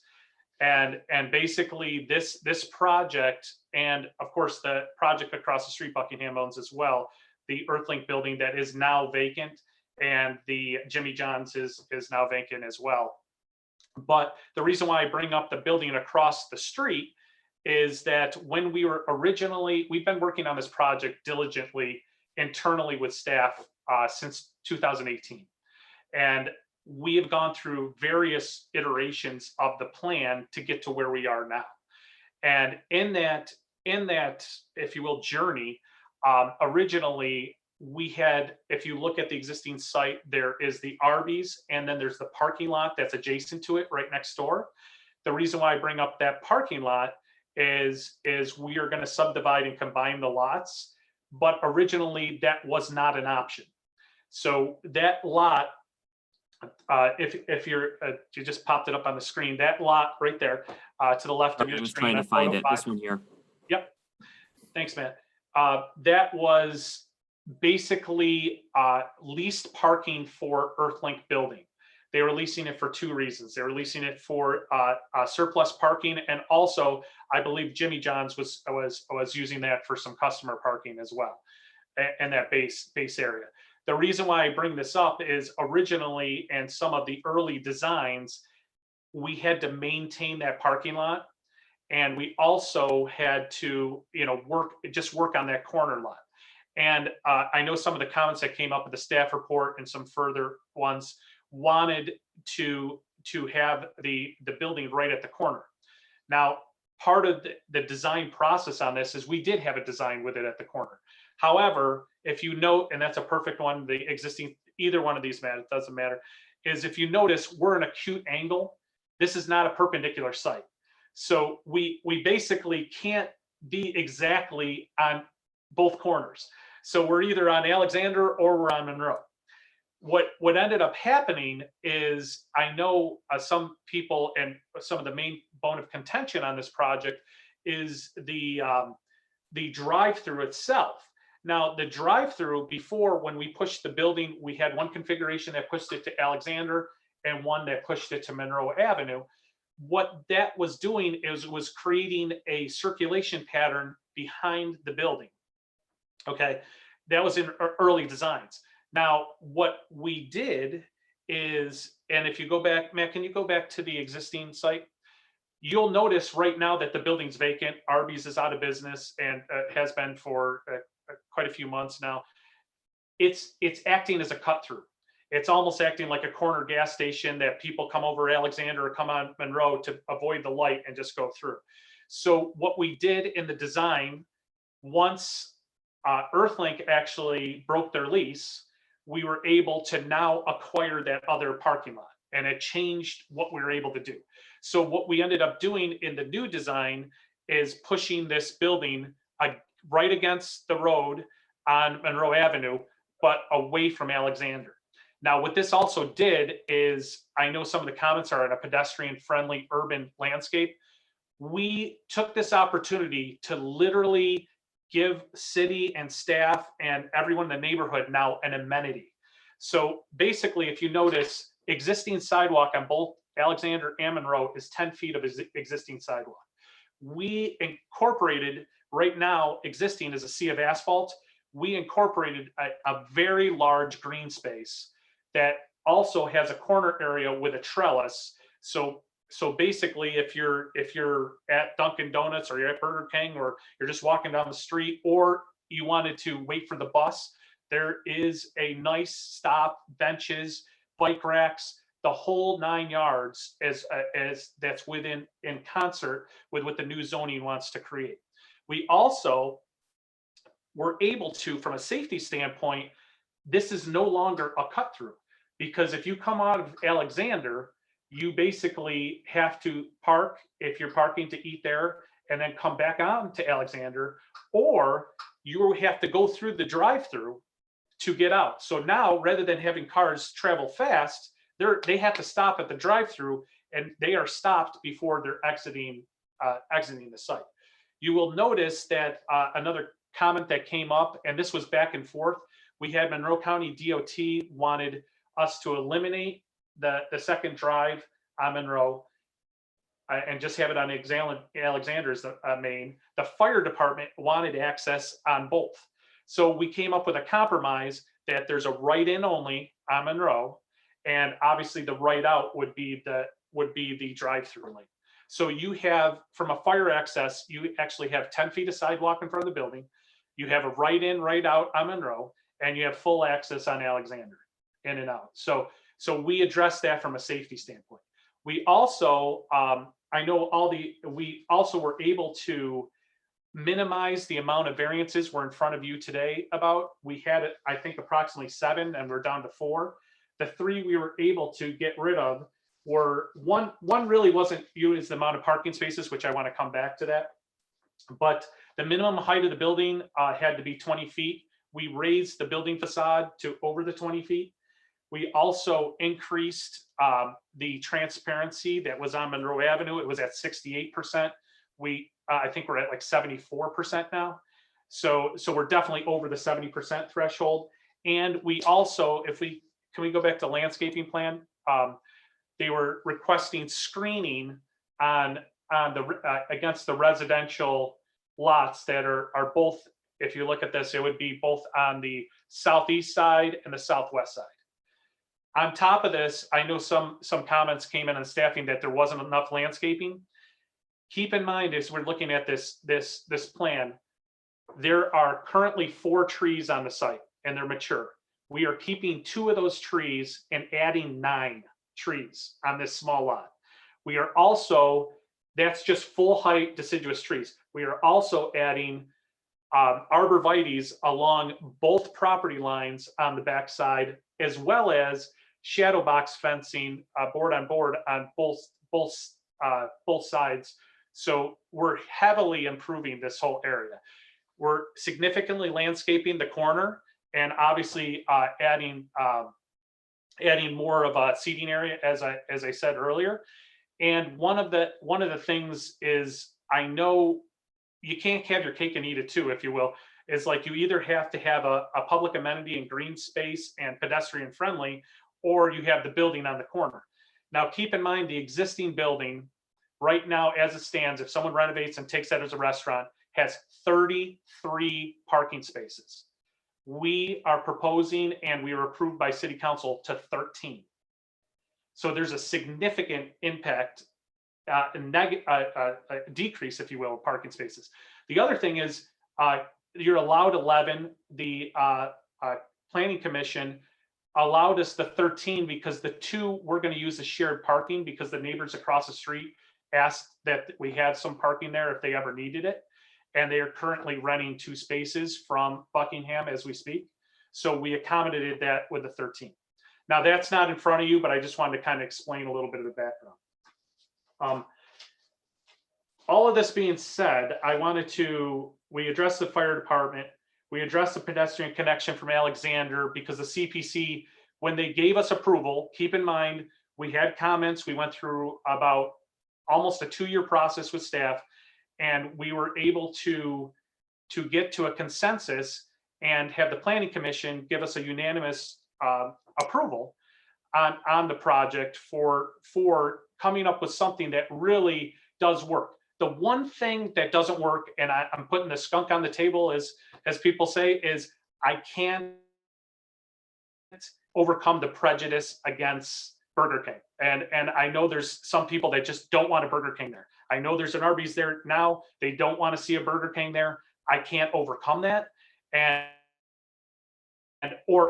But what we can do is we're trying to accomplish everything we can from a design standpoint. We're trying to, one of the requirements from the CPC in our approval was pedestrian connection. As you notice, we have right through this green space area, a connectivity right to the front door. We also this is kind of coming out in design. We may be doing, because of this whole COVID thing, corporate BK is trying to have an option to have, it won't change the exterior or anything like that, but to have walk up pedestrian connection, and it'll probably be either at the front door or at the drive-through side where there's both sidewalks on each side. So both of those will accommodate pedestrian connectivity.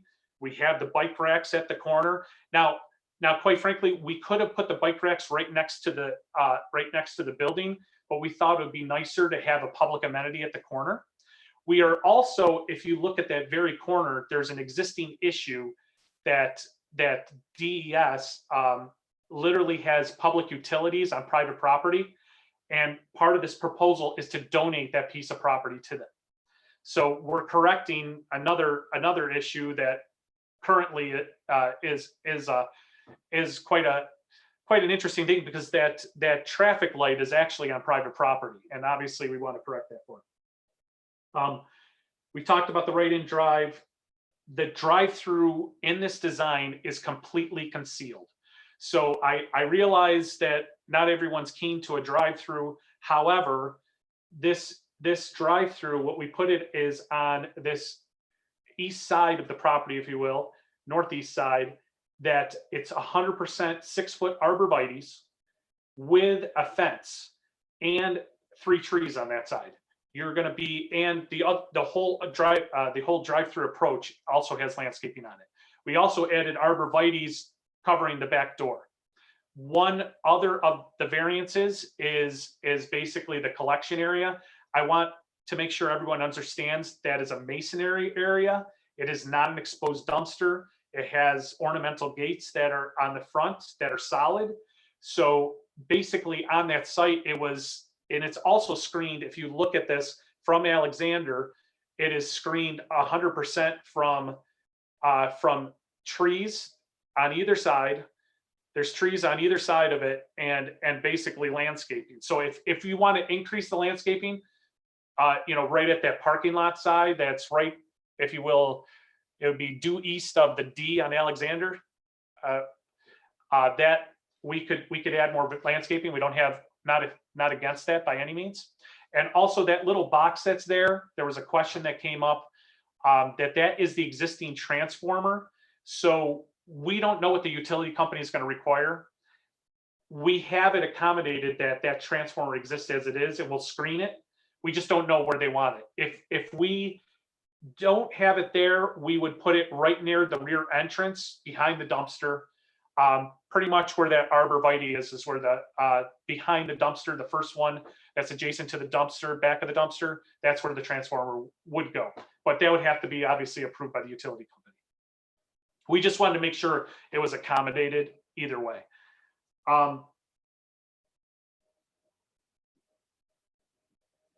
One thing I'd just like to kind of bring up before we get into, I don't want to bore you with. You got a minute and 20 seconds left.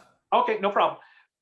The four variances are pretty standard based upon this site because it's a corner site. So either, again, it's an acute angle. So we either have to be on Alexander or Monroe. The refuse collection area, we have to put it somewhere. And basically everything is basically considered a front yard on this corner lot. The setback from the street is the same thing as the corner, and the parking lot is very minimal compared to what the existing is. So those variances we asked, and quite frankly, this design, what created variances. However, any building that goes on this is going to require variances. I want to be very clear on that. There is no way to build on this lot without having some variances because it's a kind of a unique lot. I'm not saying you may have 2 or 3, maybe not 4, but we limited from 7 to 4. The other thing I'd like to bring up before we get into the comment section is I'd like to reiterate the last applicant. It was a little disheartening that the 3 comments negatively that Matt will read, we received at 6 p.m. last night, and one of which was a former staff member that was in part of this process the whole way. The other of which is a staff member that did not put their comments in the staff report, which is disheartening. And the third item I'd like to say is that the one neighbor, I want to be very clear. I did meet with the neighborhood. This is not Wadsworth Square. I met with city officials to determine which neighborhood this is. It's between Pearl Street and Wadsworth Square. This is in Pearl Street. I met with Pearl Street and there was no opposition. They were 100% in support of this. Wadsworth Square was the negative comments that came from. They are not the same neighborhood. And quite frankly, during the process, they were having a turf battle and I didn't want to get involved with it. I asked the city official to tell me who to deal with. It was Pearl Street. And Thank you, Ray. We appreciate it. Let's open it up to questions. Jim, I'll start with you. Thank you. Yeah, keep that right up on the screen there, Matt. As you come off Alexander Street, you have 2 lanes there for the drive-through. As you come through the drive-through, you swing around below the building out there, where the 2 cars are parked waiting to pick up their materials.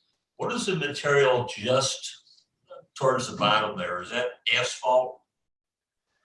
It's actually, it's concrete because it's heavy traffic. So it is part of paving though. And that little striped area is a bypass lane from a code standpoint. So if someone, is stopped there and someone has to emergency get out, they could drive around. Okay, and that's what I thought it was. And as far as the intersection goes, yeah, it's not a 90-degree intersection, so that certainly causes problems. It's nice when you can have buildings on all 4 of the corners that give you some kind of a path to look at when you're coming along. But the way it was be set up now with this building set back, of course, you're not at the corner. However, if you go caddy corner across the intersection, you have that outer recessed building. So, of course, you can't see it on this piece over here, but I think the caddy corner both being open and then the other corners both being built is better than 2 sides together not being built, because that just opened. Yeah, that's it exactly. You got the existing building there right in the middle, which is going to go away, and then on the north side there's a building that's on an angle, and but at the other 2 corners, they are built right to the corner, so it gives you a better sight line, I believe, as compared to having 2 that line up with each other like that. That's all I have. Thanks, Jim. Thank you. Lashana? No questions. David? Yes, I think you gave a very good presentation. You answered most of my questions. And this question is for Matt. I had been in Arby before, and you're building a new building. Do that still constitute as you're still using the same use as the prior building? Well, it is a similar use, but it's different in terms of they're starting over. So they're requesting a building permit to do demolition to an existing building and construct a new building. The uses are similar in the sense that Use is still similar. That's what I want to hear. yeah, they're a similar in that they're a sit-down restaurant. Yeah. The difference would be the existing building. The big difference would be the existing building does not have any drive-through. Yes. Mhm. The Okay. existing building that's there, while the new one has. Yeah, I'm gonna just pull that other drawing back up so you can see it. The double. Yes. Here. Mhm. Okay. Okay. Well, I like your presentation. Thank you so much. Thank you. Lorraine? Yeah, I'm around this area a lot, and when school's in session, when Monroe High School is in session, it's a very busy area. So, especially around the noon hour. So I would think that a Burger King would probably do well there. I have one consideration that I'd like to ask you, and I'm wondering about your the bike rack. Are you saying that the bike rack is on the corner of Alexander and Monroe? This is a suggestion because I'm a biker. And I'm wondering if you want to put that closer to your building, simply because it is a very multi-type busy area. And just to have it closer to the building, I think you could keep your eye on your bike more, and people that work there could keep an eye on stuff. Just a suggestion. We would be willing to do two, actually. If you want to have one at the corner for public and one at the building, I'd be open to that. I think Yeah. that's reasonable. Yeah. It's a good corner. That's all. Thank you. Thank you, Cora. Questions, thanks. And I know this was very challenging for you throughout the entire process. Can you just, looking at the area variance for the refuse collection, and I may have missed this in your presentation. What is, for the refuse specifically, is that going to be fenced with, is that going to be a fence around that with a fabric over the fence? I kind of missed that. I'm sorry. How is that going to be shielded from the public and from vehicles? What this will be is it will be board on board gate, and the entire thing will be masonry. So it's actually solid block. Right? It's gonna be split face block all the way up. So you cannot see. What color is it gonna be? It's gonna match the building. It'll match the building color. So what that would be is. I love it. I don't think that looks good. Thinking about it, but I wish you would have done something that would have incorporated landscaping as well, because I think that's something big on the site, because you're going to see this cylinder box from Alexander and from Monroe Avenue. I know that you discussed adding some trees. I think I do appreciate you adding the landscaping. I do think with the new trees that you're going to be planting, I don't think they'll be mature. So you're going to see this cylinder block for a period of time until these trees reach maturity, which you got on the corner of Alexander and Monroe. So that's a challenge. That one's definitely a challenge. I understand this is difficult. I don't want to rework your site plan. I do it for my day job. So, I have some concerns, absolutely. But I guess I have to just look at the variances, weigh them. And just one last question. You said the fire department requested the additional entrance from Monroe, so they needed access from Monroe and Alexander. Just wanted to. One of the fire department's comments early on was they like to have, on a corner location, like to have full access, and they did not feel that the drive-through, because it's exit only, was adequate enough. So what we did is we originally, one of the earlier designs had in and out on Monroe, and DOT did not want that. So we came up with a compromise that gives right in only off of Monroe, and that way the fire truck can get in and circulate the site as well. Do you know if DOT is doing anything to stop left turns into the site, or you don't know? Because I mean, Well, I know you're saying it's right in only, but you can definitely stop in the middle of the road and turn left if you wanted to. well, there's going to be signage, and if you look at the configuration, it's a valid question, because if you make it too steep, it doesn't meet the DOT standards.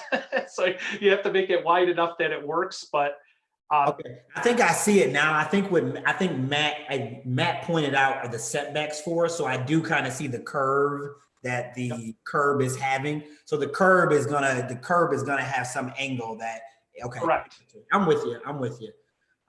Okay, I have no further questions. And so we'll just let Matt go ahead, and I'll turn it over for public testimony.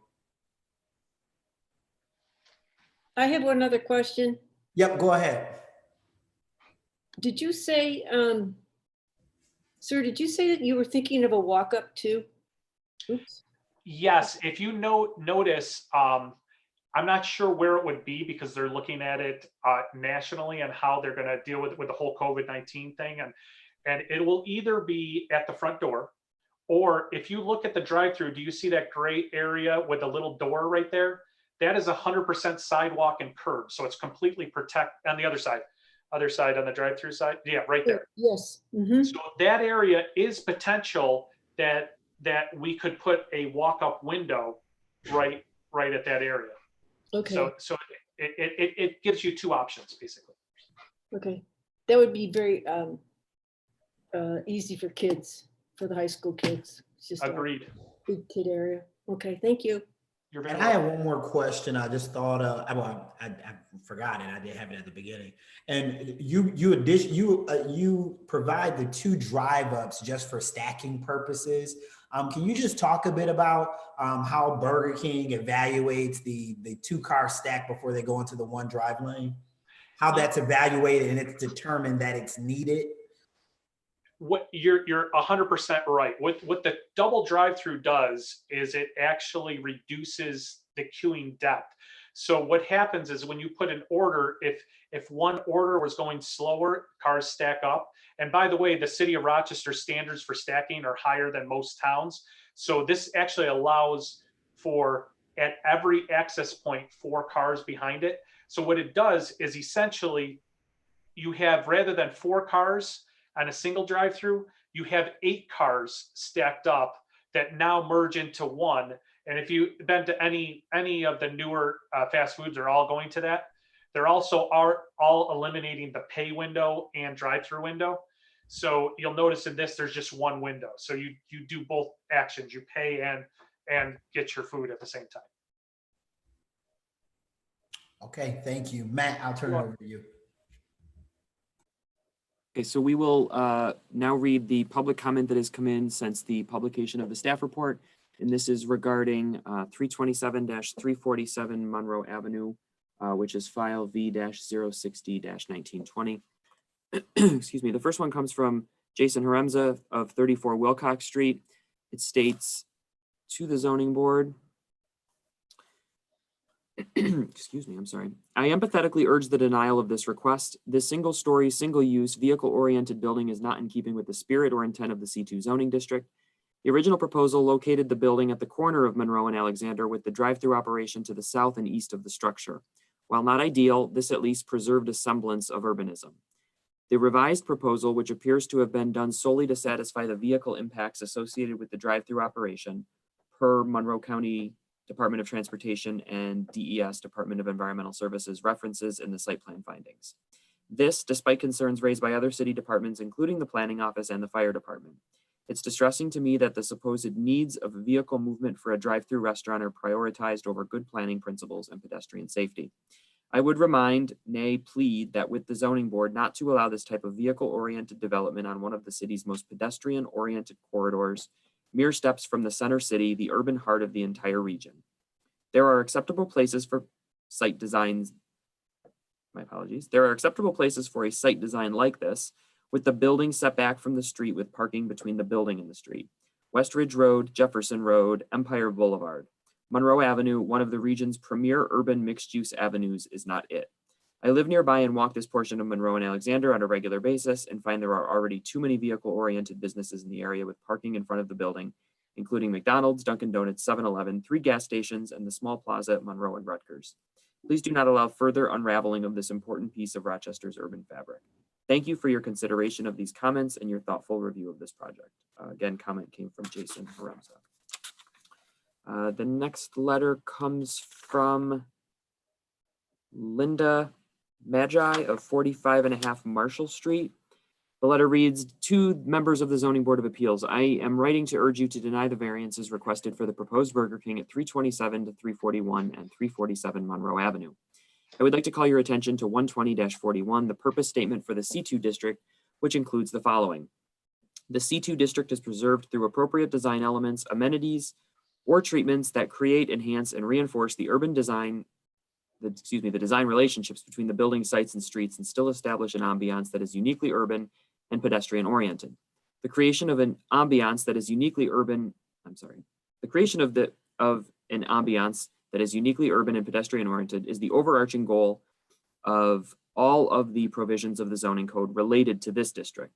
The granting of any of the requested variances would be detrimental to this goal, as well as the goals of the newly adopted 2034 comprehensive plan, which identifies this location as part of a neighborhood mixed-use character area, which also prioritizes walkable urbanism. You are considering variances from 120-44C, 120-44D, 120-165B, and 120-173F. Each of these code sections designed to promote the qualities of walkable urbanism called for by the purpose statement in 120-41.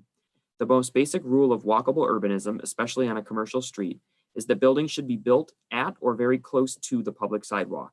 This creates the classic Main Street environment found in some of the most successful neighborhoods and in successful cities, towns, and villages around the world. The proposal is to set the building back 114 feet from Alexander Street, is vehicle-oriented, not pedestrian-oriented. It is also not consistent with the conditions on the other corners of Monroe and Alexander intersection. Even the Dunkin' Donuts, a converted gas station originally constructed in the 1950s or 1960s, is no more than about 80 feet from the street. Surely we should not emulate a former gas station in siting a new building just a few blocks from downtown. Parking in walkable districts should always be hidden away as much as possible, while the buildings are brought up to the street. The proposal is to place the parking in the front yard close to the corner, despite the landscaped area, and the arbor trellis element is not consistent with the principles of walkable urbanism required by the code. The proposed dumpster location is in the front yard facing Alexander Street. In walkable urban districts, these types of service functions are kept away from the public realm. It should also be noted that it is ill-conceived and frankly absurd decision to grant a temporary special permit for the proposed drive-through. The City Planning Commission waived the requirements of 120-136A, which requires that all elements associated with drive-through be prohibited in the front yard. The drive-through has queuing lanes, menu board, and intercoms located in the front yard, thus further degrading the qualities of walkable urbanism required by 120-41, the purpose statement of the C2 district. The CPC approved the drive-through despite concerns from the fire department that traffic congestion caused by cars waiting to turn into the drive-through could interfere with emergency response from the Monroe Avenue Firehouse directly across the street, as well as other well-founded concerns for pedestrian safety, traffic safety, and sustainability in an age of climate change. Zoning variances are required to be evaluated according to the 6 standards included in the staff report. I submit that this proposal fails every one of these standards. 1, the project is designed to benefit passing vehicular traffic at the expense of the safety of pedestrians, cyclists, and those in need of emergency services from the fire station. It provides little or no benefit to the community. The replacement of an existing building sited close to the corner is in approximate compliance with the zoning code by a new building that will leave a substantial gap at a prominent intersection and that requires 4 variances to do so should not be approved. The applicant's assertion that nearby existing properties that do not comply with the current requirements of the C2 district justify the creation of much more non-conformities should not stand. The original plan showing the building at the corner, still visible on the city website, shows that there are alternative solutions which would eliminate the need for most or all of these variances. The requested variance is very substantial, hence the need to waive 4 code sections. The applicant states that this plan addressed comments and needs from the city and current community. As a resident of the surrounding community, I can categorically state that our neighborhood was never consulted and it does not meet any of our needs. I have been involved in neighborhood and city planning efforts for over 25 years. Nobody has ever said we need more drive-through fast food restaurants on Monroe Avenue. Instead, the emphasis has always been on finding ways to improve the walkability of our neighborhoods. This is reflective in the new 2034 comprehensive plan. The requested variance will have an adverse impact on the physical or environmental conditions in the neighborhood through the degradation of walkability, the introduction of additional traffic congestion, and dangers to pedestrians and cyclists. The choice to construct a fast food restaurant with a drive-through, which dominates the site design, is entirely self-created. The owner of the site, one of Rochester's largest developers, could choose to simply find a new tenant for the existing building or redevelop the site with a more appropriate project, more in keeping with their Alexander Park development recently across the street. While some may dismiss these variances as mere technicalities, each of them is critical to what kind of city we want to be. Will we be a city designed around cars and traffic, or a city designed around people? Cities around the world are opening their streets to pedestrians and bikelists in response to the reduction in traffic. Most do not plan to return to the pre-COVID days of traffic and pollution. At the very least, we should not go backwards. I believe we should uphold the intent of the C2 district purpose statement and the new 2034 comprehensive plan. Please deny all of the requested variances. Thank you for your consideration. Again, comes from Linda Magi. The last one comes from the manager of planning for the city of Rochester. The city of Rochester's planning office has reviewed the agenda for the May 21st, 2020 meeting of the Zoning Board of Appeals. Please consider the following comments for item V61-1920, an application to construct a 2,600 square foot restaurant with a drive-through Burger King, not meeting certain lot area and yard requirements, certain refuse locational requirements, and certain off-street parking requirements. The planning office submitted comments on a previous version of the site plan where we stated our concerns that the proposed does not align with the purpose statement and regulations of the C2 district, as well as the neighborhood mixed use character area in Rochester 2034. We stated that the suburban style design prioritizes vehicular access and lacks urban form. It does not include any enlivening contributions to the pedestrian realm aside from the building built to the sidewalk. While the applicant did not change the site plan, the added landscaping elements do not sufficiently provide the desired urban form and design. In fact, the building is set back further from the corner and the refuse collection area is visible from the busy intersection. Additionally, the placement of parking between the building and Alexander Street is inconsistent with the city's adopted goals as expressed in the purpose statement and regulations of the C2 district. It is also inconsistent with the design guidance expressed for the neighborhood mixed-use character area in Rochester 2034. And that last comment concludes the additional comments that have come in from the staff report. Thank you, Matt. Appreciate it. Ray, you'll have 5 minutes of rebuttal. Perfect, thank you.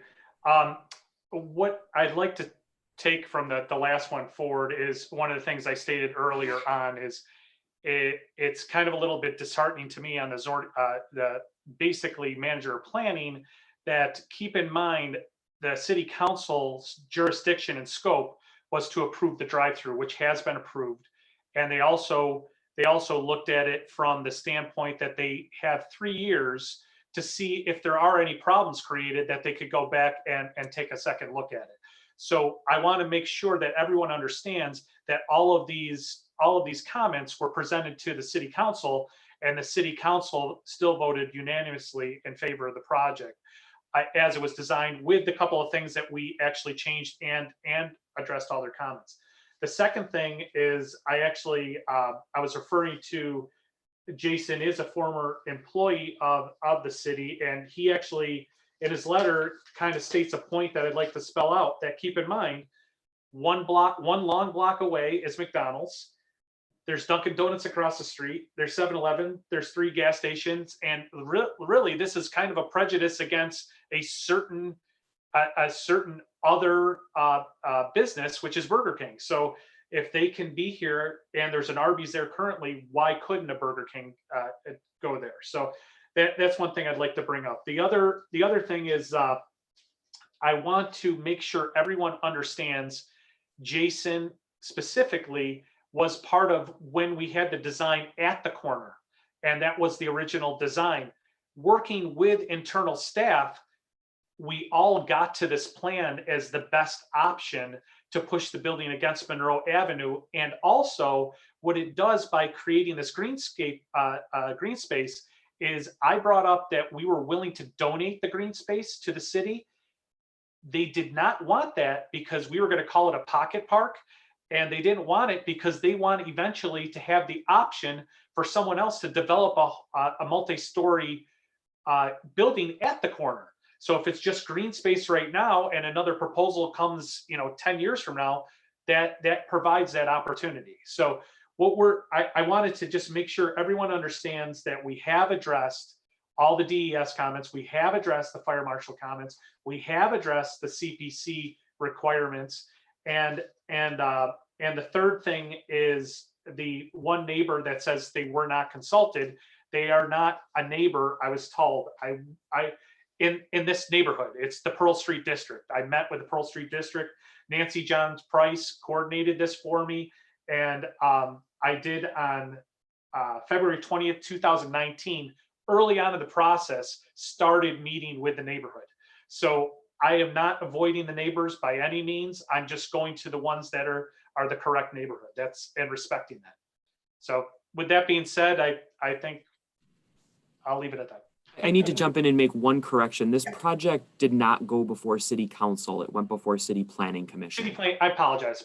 Yeah, just wanted to be clear. It did not need to go before City Council as a point of clarification. Thank you. I apologize, man. Thank you very much, Ray. We appreciate it. We're going to close case number 5. Thank you. Okay, so we are going to get started on case number 6, which is file number V-061-1920. It's an area variance request at 170 Atkinson Street in the R2 medium density residential district. The applicant is Matt Danker, and the purpose is to construct a single family dwelling not meeting the residential building standards. And all zoning board members present this evening have visited the site. Hey, Matthew, how are you? Good, thanks. How about yourselves? I'm doing good. Let me swear you in and ask you a quick question, and you'll be underway. So do you solemnly affirm that the testimony you are about to give in this hearing is the truth, the whole truth, and nothing but the truth? I do. Can you please swear in Jason Dobbs real quick too? Oh yeah, I didn't The know something architect? about Jason with you too. So Jason, just, you can say you heard the swearing in, so you can just say I do. I do. Okay, so was the sign posted at the property? It was, yes. Okay, 15 minutes, all yours, go ahead. Great. I'm going to try and keep it kind of short and sweet. We've had a few long ones so far this evening. So real quick, just a little introduction to myself. I've been kind of trying to pioneer new small infill projects in the city. I completed my first one about 5 blocks away from this property last year at 11 Lamberton Park. And I'm hoping to leverage the lessons I learned from that project in building this project. As described in the variance submission, it's an 832 square foot, 2-bedroom, 1-bathroom, single family home. And the reason we're here is for a variance request from the residential design standards. We're targeting a fresh design that's respectful of the neighborhood, but is also contemporary and is not a kind of pared down revival format like some of the other stuff that's been built in the area. Just a really short history of the property because I did a little bit of research on it. The original house that existed on the property was built prior to 1888. It's already on the first plat maps from the city. It was converted to a 2-family sometime probably around World War II. In 1960, it actually was before the zoning board for a variance to be converted to a church in which the minister lived in the upstairs apartment. It was then a church for a number of years and then was torn down sometime in the late 1980s. I don't know exactly when, but it was after 1988 and before 1993. Real quickly, I just want to go through the kind of reasons, the variance portion, the different request benefits and all. And actually, Matt, can you go to page 13 of the staff report? Which page is that, Matt? That's a great question. Hold on, I'm sorry. What are you looking for? Yeah, I was thinking the site plan would be good. And okay, so the benefit of the project is to repair the urban fabric on a lot that's been vacant for more than 30 years. It's also the opportunity to have new owner-occupied housing on a block that's currently less than 20% owner-occupied. So that's kind of the biggest benefit. As far as the essential character of the area goes, if you could go to, Matt, if you could go to the next page, I think is the elevations. Oh, no, 2 more pages. There we go. That it's a single family home. It's not materially different than the other single family homes on the block. And in fact, even though none of the houses within 200 feet, single family homes within 200 feet are a single story, there is a single story 2-family across the street. And that same block has multiple single family homes that are 1 story on it. They're just towards the other end of the block, which is a slightly long block. Additionally, there's an addition visible from this lot on 208 Adams. So across the street, and then the backyard of which is facing this. And I think it's the last page in the report, that is built with the exact same split gable design. So we're not going too far out of bounds from what exists in the neighborhood as it stands. So as far as no other remedy goes, there's really only 2 ways to build a new house in a neighborhood like this. It's either to get subsidies, which we're not doing, or to use clever design to come up with a house that can be built without subsidies. And we've chosen to go with the clever design. As far as significance goes, we think building a single family home is not a significant ask. The major reasons for the design are that it's a little bit smaller than the other stuff on the street, but a starter home now just can't be the same square footage as it used to be. As far as physical environmental conditions, improving the lot's going to improve the neighborhood. There won't be any negative environmental impacts from that. And as far as not self-created, the existing house was torn down some time ago, and I also don't really control the market rate of housing in the neighborhood. So we're trying to target something that we think will actually appraise out without any subsidies, which is challenging to say the least. As far as I know, my other project in the neighborhood is the only other house for quite some distance, probably on the west side, that was built completely market rate with no subsidies in some time. Even Brooks West Way in the 19th Ward was built with a pretty strong city subsidy to close gaps in assessments. And I think that's everything I wanted to talk about. Does anyone have any questions? Hey, thank you very much. We'll start with Jim. Well, I'll tell you what, it's nice to see something going on the corner property that's been vacant for roughly 30 years. I noticed that you have to, supposed to be able to fit, let me get this little piece of paper here. As far as code compliance goes, you're supposed to meet 4 of the 6 that are listed. You got 1 so far, so I'm interested to see what some of my colleagues think about this. Thank you. Thanks, Jim. I'll come back to you if you have anything. Lashana? No questions. David? Yes, I'm just want to piggyback on something you said, that there is no housing built in that area with no subsidy.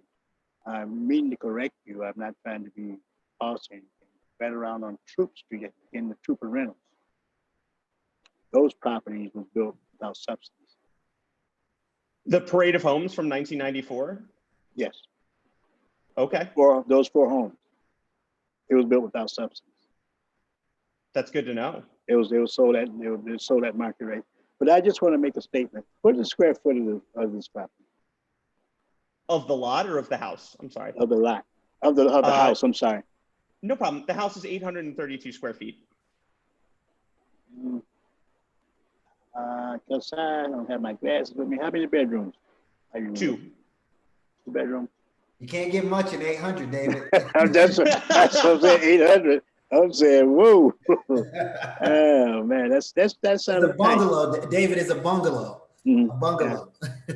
But if there's a market for it, people will buy it. You know, that's all I have to claim. That's all I have to ask. Thank you, David. Lorene?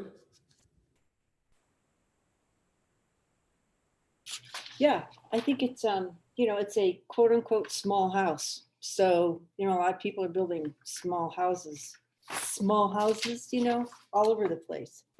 I don't know if there are any here, but yeah, it looks fine. Thanks. Cora? I actually like the single floor design. I don't think that there are single story homes are hard to find in the city. So I think there's always a need for them. But how big is the lot? It's a standard city size lot, 40 by 100, so 4,000 square feet. Okay, because I was just wondering if there is room to maybe go a little bit larger. But that's all. We couldn't make it any wider. Potentially it could be made longer if it needed to be. Okay, thank you very much. No problem. So Matt, my questions, I guess, will hit around specifically the standards. I know, I mean, you hit one of them. So can you just talk a bit more just about your thought process? Because when I think about, and don't get me wrong, I think any infill housing and not using any assistance is great, but can you talk a bit more about, you know, do you believe that this change with the roof, the building massing, and other areas with the material used on the building, how that doesn't change the character of the neighborhood, and talk a bit more about how do you think it changes it in a positive way, and what do you think could be the negative aspects? A house which is a lot smaller than the other homes around it, homes that, you know, don't, a lot of the houses when I was in the neighborhood today had, some of them, a lot of them had vinyl siding on them, a large size front porch. So just talk a bit about, for me, why it's not important for us to, you know, really hold you to meeting some of these compliance standards that are laid out for you. Sure. So I'm happy to talk through each one of them individually. So first, that'd be great. We've gone with a split gable for interest. Like I said, there's the addition around the corner that also has a split gable roof. I would consider a split gable a gable. As far as the interpretation for the design standards go, it is not being considered a gable roof. Every other roof on the block is a gable, like a very standard gable roof. So that's one of the 6, and it diverges from that. Another is having a porch. The double across the street does not have a porch, but we are only compared to other single family homes, not the double.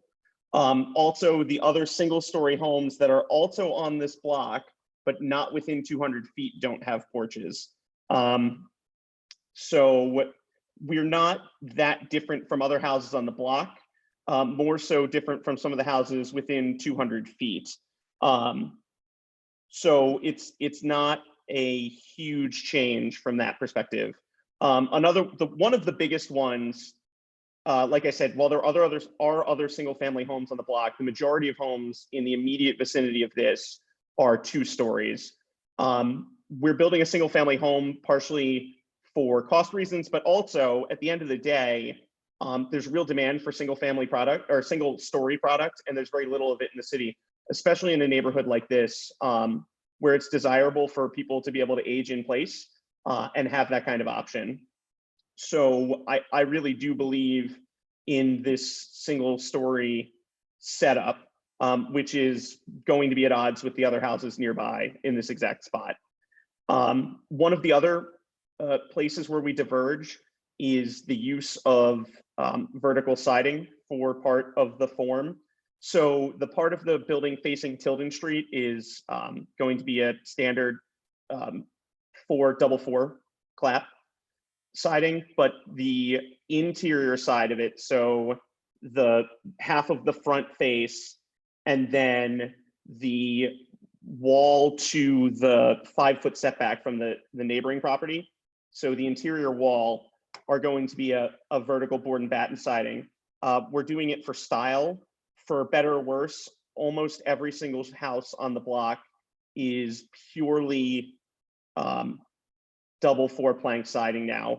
I have to imagine that some of the older houses before they were covered in vinyl had other siding on them, because this is one of the only blocks in the city I've ever been on that doesn't even have shake siding in the gables or something different. So while we're trying to do something a little different, it's not as though we're going with large metal panels or something. We're going with the kind of typical exterior siding to the Rochester vernacular, just not one that exists on any of the houses right nearby. I do know that one of the garages on Adams Street has board and batten siding. It's far enough away that I wouldn't say that is influencing this, whereas the split gable, which, like I said, is visible from this, is much more on point for it. And then So the square footage and the massing, while they're two separate things, are very closely related. Of course, we're building a single story building. If we built the same footprint, but 2 stories, we would meet both the square footage and the massing. It's going to be difficult to do a smaller square footage 2-story house. And for the average square footage to meet for a 1-story house, it would be significantly larger than this too. Where I think the average in the vicinity was 1,500 square feet. And because of the minus 80%, but plus 145%, that actually only gets us down to 1,200, which is again, significantly more square footage than this house. The only other caution though, and this came up a little bit earlier in the hearing about older houses and how they're cut up. We're using the 832 square feet really efficiently, and I think it's going to feel larger than that. Whereas older houses are not necessarily as efficient in their usage of the square footage. The units that I built on Lamberton, the few blocks away, are each 860 square feet, and nobody thought that they were less than 1,000 square feet each. So with a modern, efficient design, it feels pretty spacious anyway. Okay, I'm gonna go. Thank you for going. Yeah, no problem. I appreciate it. Jim, did you have any questions? I want to make sure I didn't miss you. Well, the question that you asked Mr. Dentker took care of what my issue or what my concerns were. So I'm all set. Thank you. Okay, thanks. Matt, I'll let you read any public comment if we have it. Hope if I unmute myself. No additional comment for this case. Okay, thanks guys so much. We're going to close your case number 6. Appreciate it. Have a good one. Thank you so much. You too. Okay.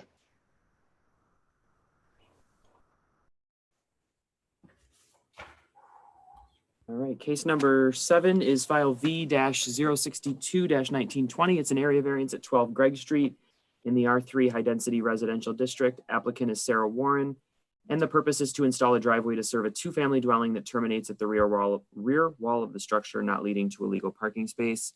And all board members present, with the exception of Lashana, have visited the site. Hi, Sarah. How are you? Hello, I'm doing okay. This has been quite an experience. I bet so. I have mad respect for you guys now. Wow. Appreciate it. Let me swear you in and ask you a question. We'll be underway. Do you solemnly affirm that the testimony you are about to give in this hearing is the truth, the whole truth, and nothing but the truth? I do. Was your sign posted at the property? Yes, it was. Okay, 15 minutes. Go right ahead. Thank you. Well, thank you all for reviewing and considering my application for this area variance. So I am requesting an area variance to install a shorter driveway than the current code would at my property. So the driveway installation was approved, but the length requirements created some concerns. The length requirement will require my driveway to terminate in the established backyard. So this requirement has an impact on the environment since the additional trees would have to be cut down. It also has an impact on the neighbor's view from their house. It's kind of a unique situation where 2 houses they take up 2 areas of my backyard. They actually look into my backyard just of how the neighborhood is configured. This would also have an impact to the landscaping and the cost as well. So I have the approval to move forward with the driveway from the permits office. I hope this can get approved and lessen the impact on the factors that were mentioned. And just to provide a little bit of color and a little background on myself. My family has owned this house since 1985. So I have a long history in this house and the Cornhill neighborhood. When my father passed away, I was able to purchase this home.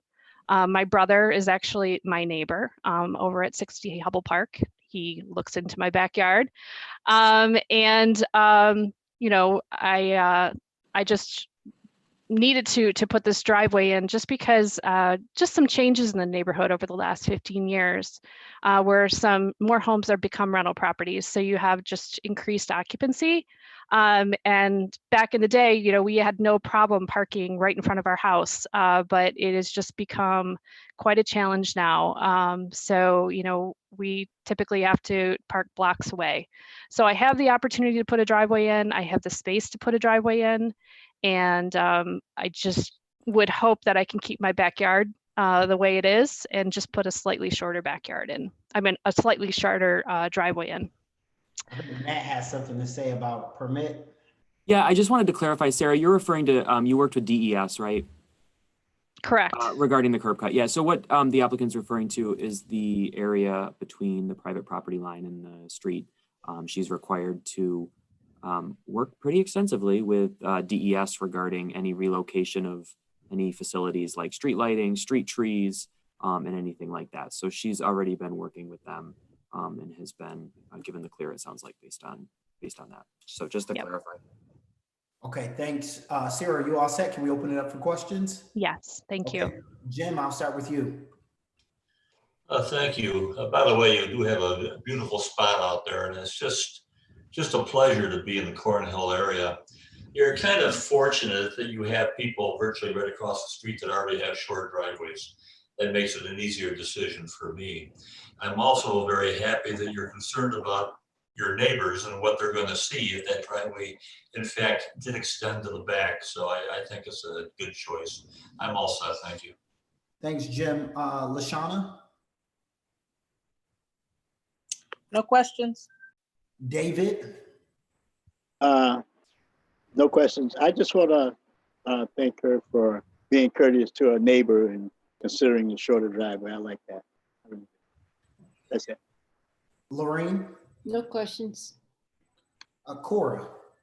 I agree with the comments already made. No questions. And I don't have any questions. I appreciate it. And I'll let Matt read any public comment into the record. Yes, we will do that. Let me bring it up here. So these are the additional public comments that have come in for 12 Greg Street, which is file VO62-1920. This comes from Adam Smith of 79 Santiago Street. I live around the corner from 12 Greg Street on Santiago Street. It seems to me that since they have been getting along for many years without a driveway, there is really no need to build a new one. However, if the choice is between a long driveway or a short driveway, I think the neighborhood's best interest would be in a short one. It will require cutting down fewer trees. It will create a smaller area that has a non-porous surface, which is better for stormwater management. And that again came from Adam Smith. And the second comment is from Jeremy Warren. Mr. Simonis, I am writing in support of Sarah Warren's request for a zoning variance. The original zoning requirement of having her driveway extending into her backyard would have negative consequences for the views from many windows in my house. I support the variance. Thank you, Jeremy Warren. And that's it. Sarah, you have 5 minutes to rebut if you would like. I don't think you want to rebut those comments, but you got 5 minutes if you would like to use it. No, I am going to spare you guys your time. I am all set. We appreciate it. We'll close case number 7. Thank you very much. All right. Case number 8 is file number V063-1920. It's an area variance at 1541 South Avenue in the R1 low density residential district. The applicant is Matt Honeyford, and the request, the purpose to legalize the 3rd floor in conjunction with the 2nd floor dwelling unit and expansion of a non-conforming use. A couple things here. All board members present have visited the site, and I also want to make a correction under project information on the staff report. The second sentence should read, the applicant is seeking to legalize the use of the 2nd floor, the 3rd floor in conjunction with the 2nd floor dwelling unit. So this should actually read 3rd floor as the request does. Thanks, Matt. Okay, Matt, are you with us? Yes, I am. Okay, let me swear you in and ask you a quick question and we'll get underway. Do you solemnly affirm that the testimony you are about to give in this hearing is the truth, the whole truth, and nothing but the truth? I do. Was your sign posted on your property? It was. All right, 15 minutes, go right ahead. Thank you very much. I'm going to be short and sweet, to the point. I'm requesting the legalization of a 3rd floor. The property was purchased roughly about a month ago. It was purchased in its current condition. We did not add the third floor. It was there and it was currently being utilized by the tenants that were occupying the property. We would like to legalize the third floor and believe, well, we think that what needs to be done is just the addition of a larger window in the third floor. We've actually already talked to an architect. I believe we've submitted those plans as well. And we have taken a look at the building code and compliance to make sure that there are no safety hazards. I don't believe that there's going to be any physical or environmental concerns to the neighborhood. It's a small amount of construction, just the addition or the installation of a larger window. I don't believe also that there's anything else that we can really do. This is the only living space within the apartment. The second floor consists of 3 bedrooms and a kitchen and a bath. The actual living space is the third floor. So that is where you would have, television, couch, things of that nature.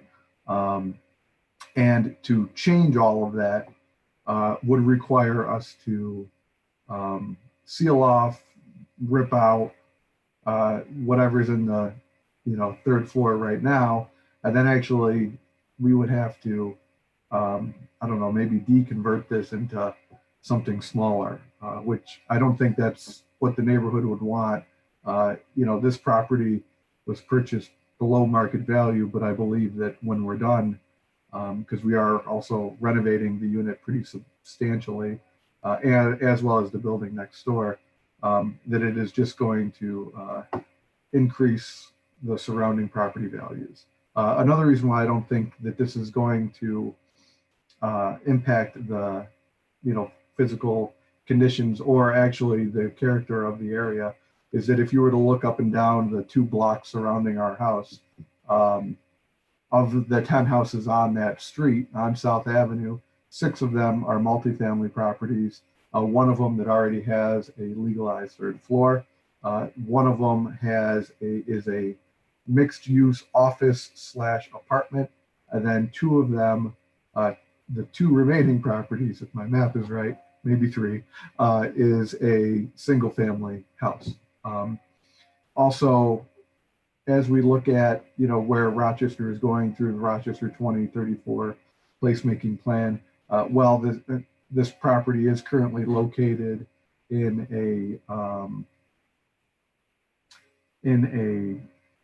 it's becoming a medium density residential neighborhood, which I think that conforms. I'm not really sure what that means, to be honest.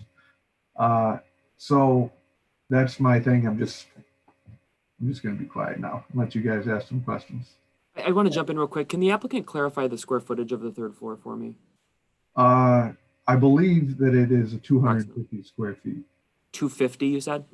Yes, it's definitely less than 500. So it's not a significant request. Just want to make sure we had it. Thank you. Thank you. Jim, I'll start with you. I don't have any questions. LaShawna, No questions? David, No questions? Lorraine, No questions. Cora, Nope. and I don't have any questions either. I'll let Matt read any public comment into the record. For which there is none. Okay, thank you, Matt. We're going to close case number 8. Have a good one. Thank you. All right, case number 9, file V064-1920. It's an area variance request at 191 Genesee Street, located in the C1 Neighborhood Center District. The applicant is Nick Selcook, and the purpose is to legalize the existing plywood and cinder blocks in a series of window openings on the 2nd and 3rd floor of a mixed-use building, not meeting the non-residential and mixed-use building standards. And of note, all zoning board members present visited the site. Hi, Nick. Are you with us?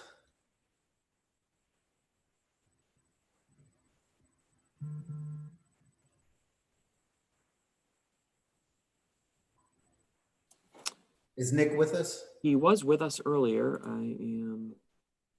Yes, he's there. Nick?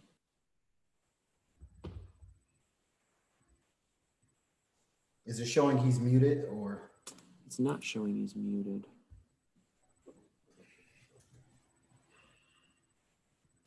Nick, can you wave if you hear me speaking? Hi, Lashana. I saw you waving. Nick must not be able to hear. Bear with us 1 second. Let me try to get a message sent. Okay.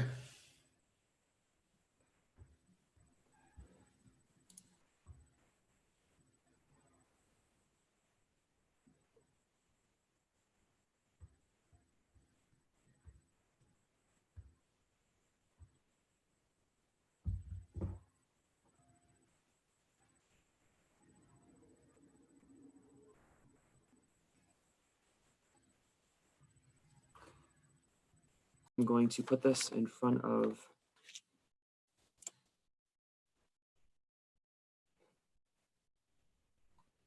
my monitor here. Can he see this?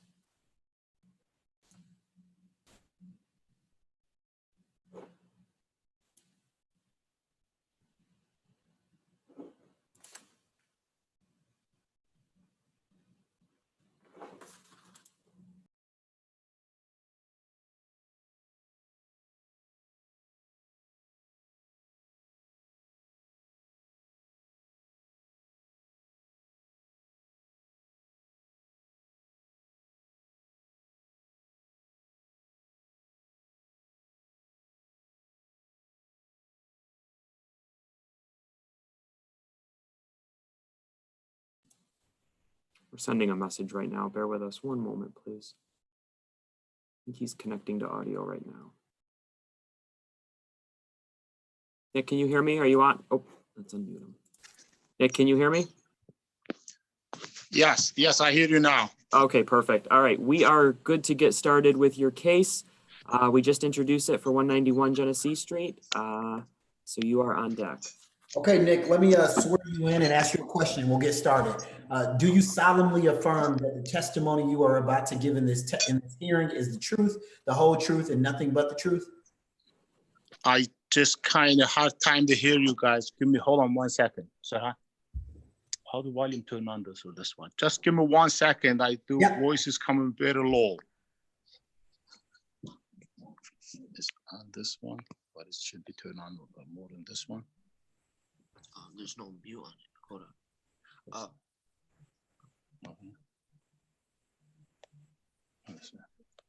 It's supposed to be there.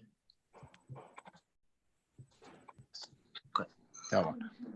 Okay, yeah. Okay, let me swear you in 1 more time to make sure we got it all right. Do you solemnly affirm that the testimony you are about to give in this hearing is the truth, the whole truth, and nothing but the truth? The whole truth. Whole truth. Can I get a yes for the record? I'm sorry. Yeah. Yes. Okay. Was the sign posted at the property? Yes. I posted the sign, the date, what they told me to post it on it. Okay, you've got 15 minutes. Go right ahead. Okay. My name is Nick. I'm the owner of the 191 to 197 Genesee Street. The property located at the corner of Genesee and Kirkland Street. All I'm here for the property we owned it in 2016, and those are the windows and doors on the second floor and the third floor that was blackened by the cinder blocks and some plywood materials, and we didn't know until the last CFO inspector mentioned to it that was non-permitted.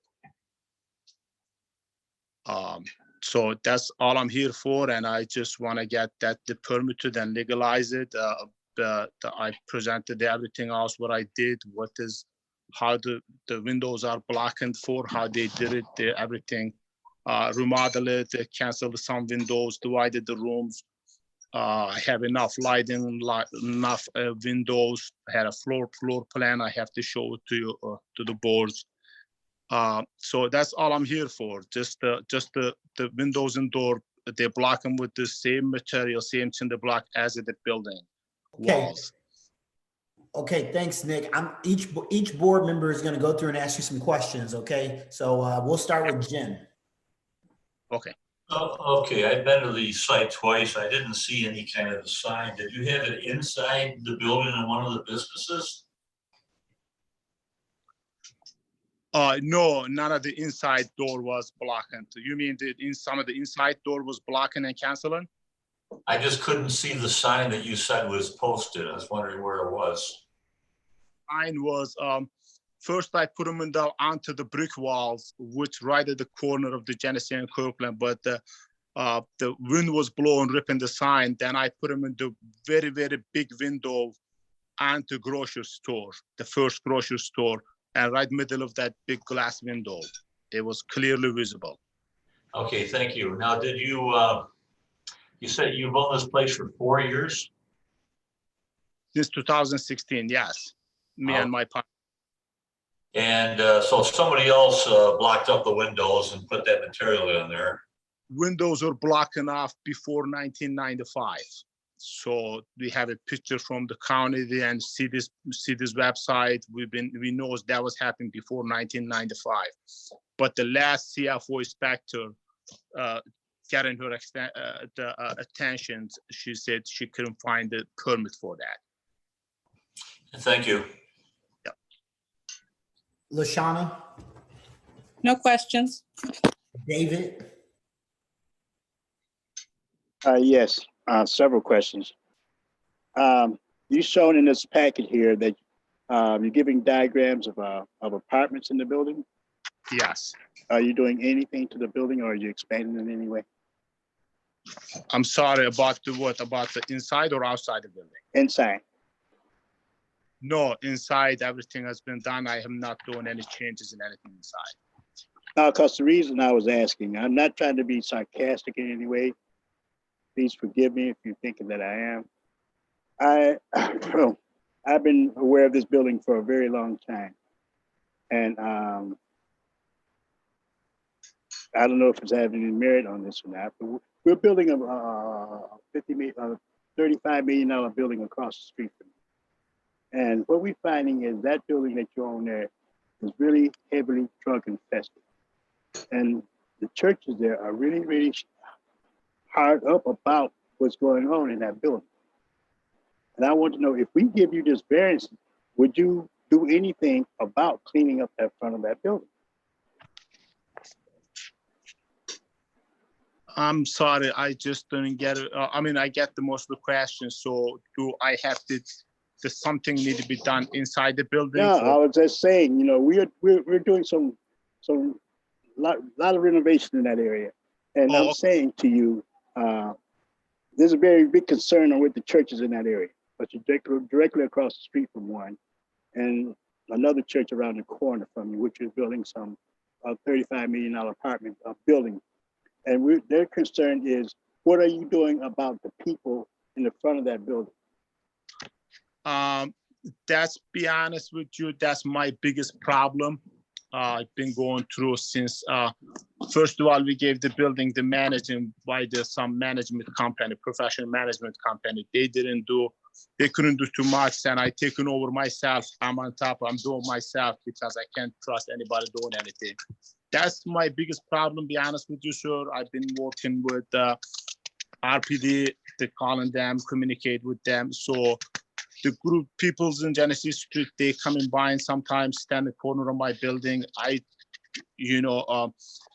do myself something. If something getting struggling or something getting a little bit difficult, then I call the RPD. They have the same problem, the biggest problem.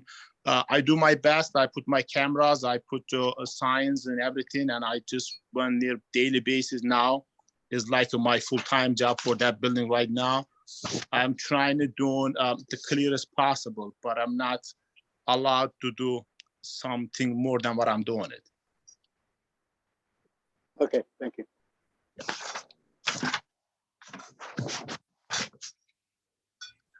Lorraine? Yeah,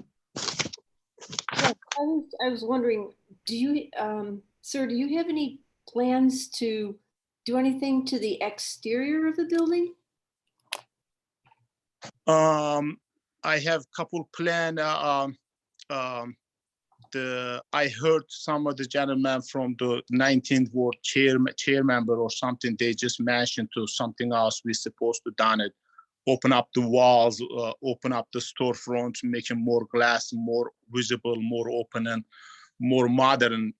So I didn't know that. They said we would have some grants going on. My next plan, I'm gonna try and open up the front of those stores, making more model looking buildings. Just the first floor. That's my plan is. Okay, thank you. Flora? I'm sorry, did you say that these units are occupied upstairs or no? Upstairs are occupied, yes. Their apartments are occupied. They're fully occupied right now. Like I said, I'm on top of the building myself, managing myself and trying. Occupied with no windows. No. There is a windows. There is a windows. Each apartment has enough windows, enough lights.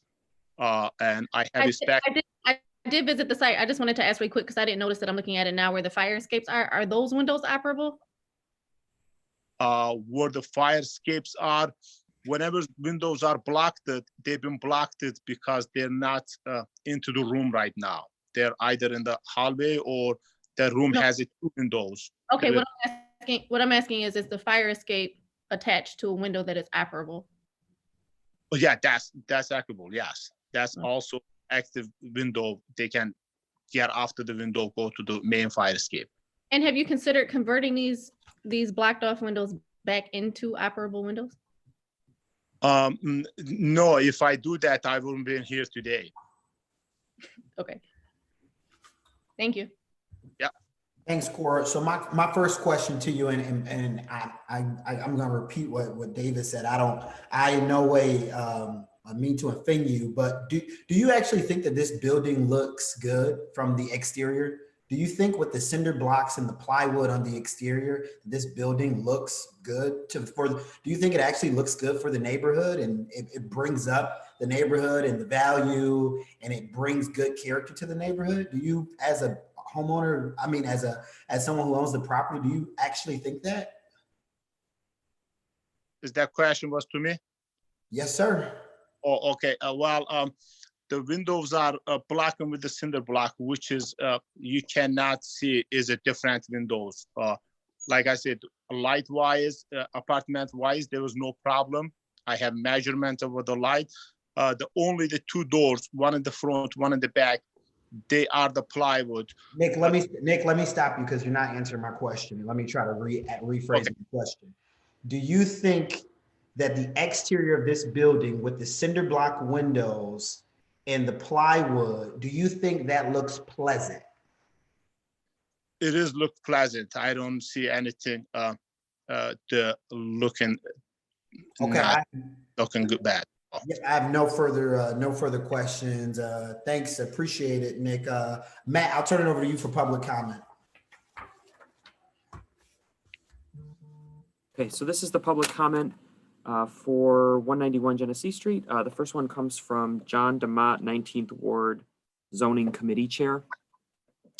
The letter reads, to Zoning Board of Appeals, the 19th Ward Community Association Zoning Committee considers this the most derelict building on Genesee Street.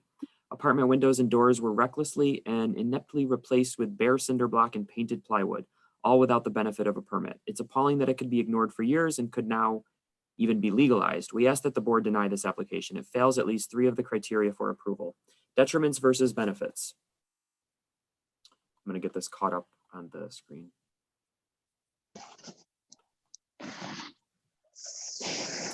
Detriments versus benefits. The detriment to the health, safety, and welfare of our 19th Ward neighbors who live in this building far outweigh any possible benefit to the owner. The 2034 Comprehensive Plan states, housing is critical to the health and well-being of individuals, families, neighborhoods, and cities. Good quality, safe, and affordable shelter is vital to mental and physical health and is the underpinning of private and family life. The fact that windows were eliminated for some minor financial benefit in the past has diminished the safety and quality of these apartments for years.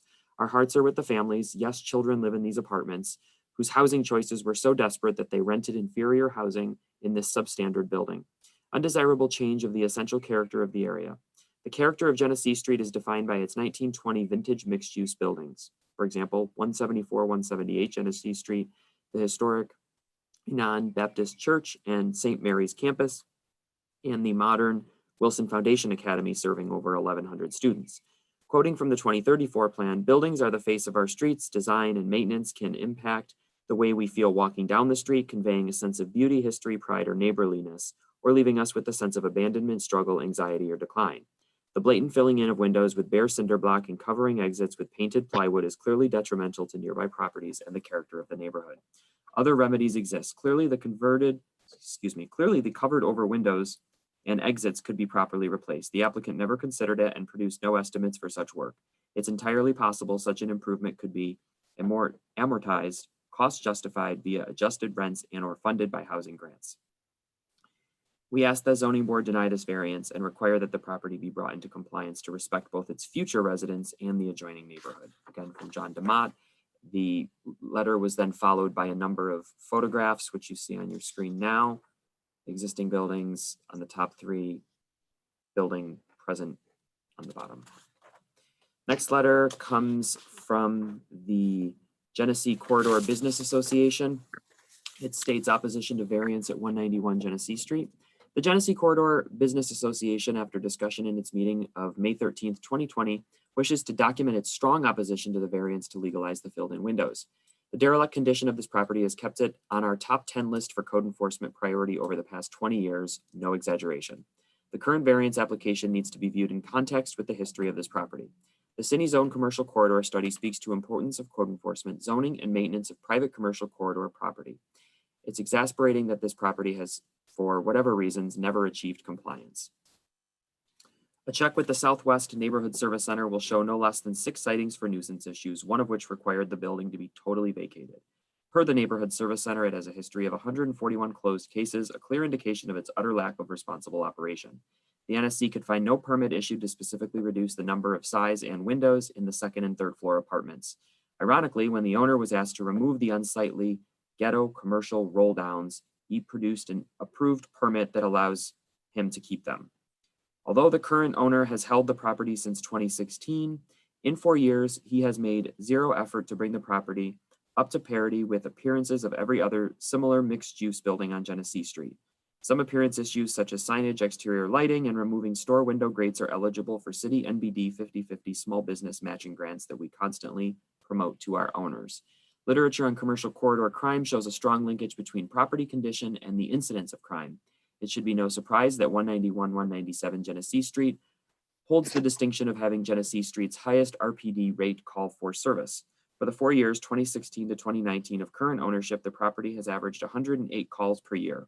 Since January 1, 2020, there are already 79 calls, well on its way to exceed the annual average.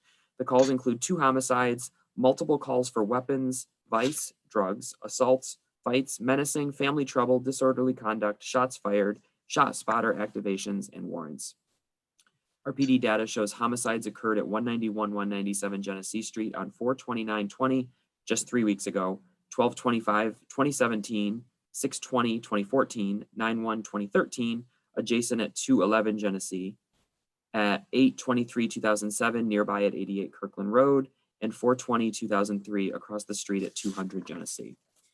The deplorable conditions perpetuated at 191-197 Genesee Street, including the unsightly, non-compliant, filled-in windows, continue to frustrate multiple Genesee Street revitalization efforts at the north end of Genesee Street. The city's 90-10 targeted commercial facade upgrade program renovated 15 Genesee Street commercial storefronts. The owners of refused to apply. Owners of similar Genesee Street buildings have spruced up their buildings on their own dime with no grant support. The building at 174-178 Genesee, diagonally across from 191-97, is a great example. Our Genesee Corridor Business Association secured grants for 74 concrete flower planters and concrete street benches. Owners of this building have never contributed to the annual $15 request for street flowers that twice won a citywide competition. Our concern is that the property is allowed to persist in unsightly noncompliance will poison other pending revitalization initiatives at the Genesee Street's north end. The Bull's Head Brownfield Opportunity Area, 1 block from 191-197, has applied for state funding to redevelop over 11 acres of property now owned by the city. The RPD Genesee Patrol Substation in an existing Bull's Head building with funding for redesign and conversion recently approved by City Council. Zion Hill Missionary Baptist Church and Rochester Management's new build senior housing project, 1/2 block away from 191, 197 on Dr. Samuel McCree Way. Designed by SWBR and zoning map change was approved in fall of 2019. It's our request that the board deny the application to legalize the filled-in windows at 191, 197 Genesee Street because it was never specifically permitted. Its detriments to the community far outweigh any as yet unspecified financial benefit to the owner, and it's in substantial contrast to the essential character of the area. Sincerely, David Etzel, and that's the president of the Genesee Corridor Business Association. And those two comments conclude the public feedback that came in. Thanks, Matt. Hey, Nick, you'll have 5 minutes to rebut that testimony if you would like, so go right ahead. Well, I just want you guys know a lot of those questions are for the physical outside is nothing to do with the block and the windows. So remodel the first floors, which are planned. We never heard about that. I just heard some flower plant people were doing it. We don't know about that. So what we're gonna get from, we're gonna have to go to city to provide some financial to add those flowers. So we don't honestly to get any offer for that. But what we doing, what I'm doing in 191 Genesee Street, the property, my part I can do it. There's 0 violation. It came in 154 violation at the first of when the inspection come in for the CFO, cleared up the all within 4-5 months. And the interior of the building, they're all up to code and compliance. Outside, something I heard about the outside lighting, we just have a with the RG&E involved in the program, we had all the new lighting outside. So once you go over there after 8 p.m. right now, total light outside of the building. We did for safety, for our camera can be visible, everything. So we put all the cameras outside the street. Particular location, the more concerning about the crowded, people get outside, RPD calls. Anyone seeing some two, 3 people get together over there, pick up the phone, call the RPD. What is this guy's doing over there? If they get a little bit more stressful, then I have to call myself. We don't have no other way to fix that kind of problem. So that's why RPD calls is number is the high. The homicide is out of our hands. Many of those crashes are out of our hands, be honest with you guys. Someone got the, homicide right in front of the building, which was the sidewalk, away a little bit from the front of the building. That's out of our hands. That's thing going on between other individuals. So I'm here for the building itself, inside and outside. Outside, true, we're trying to make some new remodeling for the store-wise. We're gonna open it. We're gonna spoke with the city first, see what part we can do, what kind of plan we can do it. That's our plan. Otherwise, building is cinder block, is solid building. There's no paint, pill, no chip, no other stuff. We can just fix it. There's cinder block, solid building. So that's what most of the question, my answer is that's out of our hands. RPD numbers, homicide, lighting, we did all the lighting outside just recently. Thank you so much, Nick. We appreciate your time. We're going to close your case. Okay. Thank you very much. Thank you.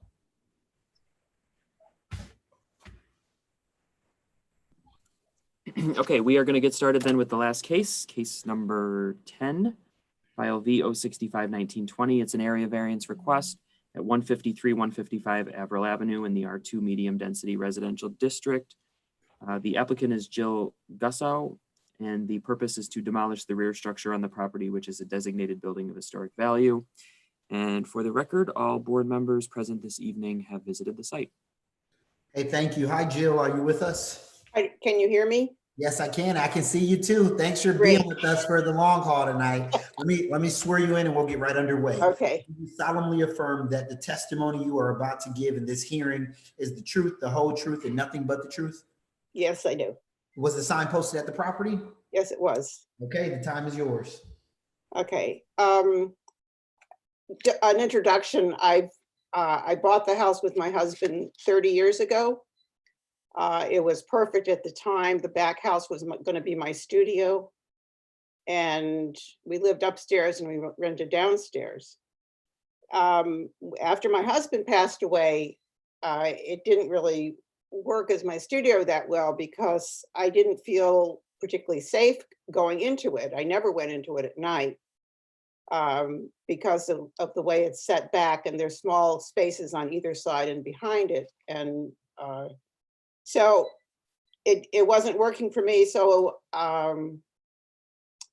I ultimately ended up moving 2 years ago over to Dartmouth Street. I didn't sell the house because I thought my daughter might want to take it over when she's ready. But after moving to Dartmouth Street, I don't like the neighborhood at all. And after so many years in the South Wedge, I miss my neighborhood, I miss my neighbors, and I miss my house, which I had invested a lot into. I've redone, I'm a mosaic artist, and I've redone the tile work and in the bathrooms and the kitchen. And we planted a copper beech tree in the backyard, which now is over 3 stories tall. Anyway, so I got the idea that I would move back to the house and I would use the downstairs apartment as my studio and live upstairs. But I didn't want the back house. I didn't want to have to rent it out to somebody. The quarters are very tight back there.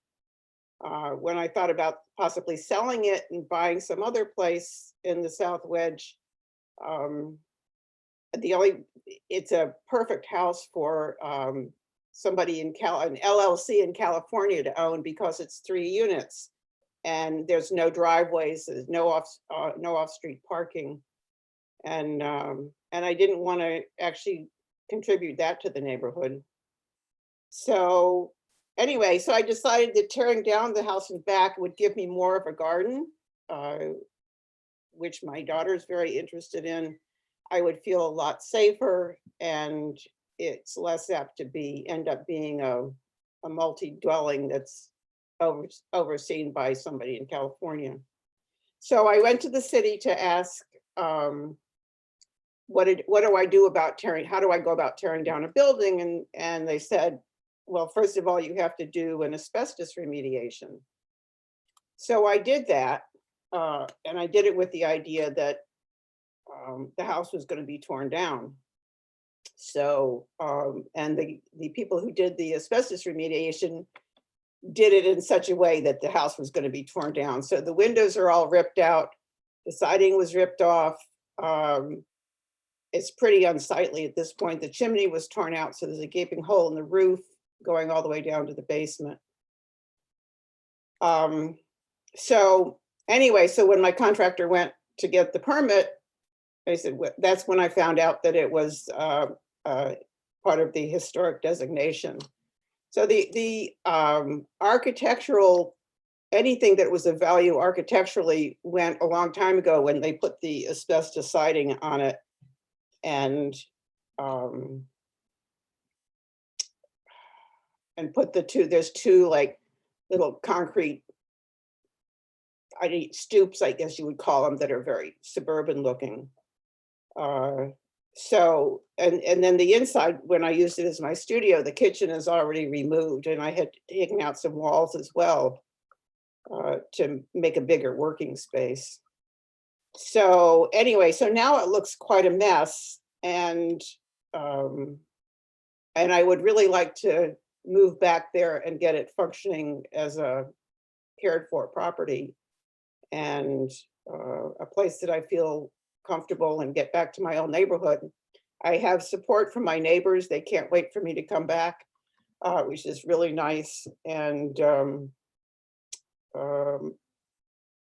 I think that's about it. Okay, thanks so much, Jill. Thank you. We're going to have the board members ask you some questions, so I'll start with Jim. Okay. Well, the photographs that you attached that are in the package told the entire story. I'm all set. Sorry, I couldn't unmute. Lashana?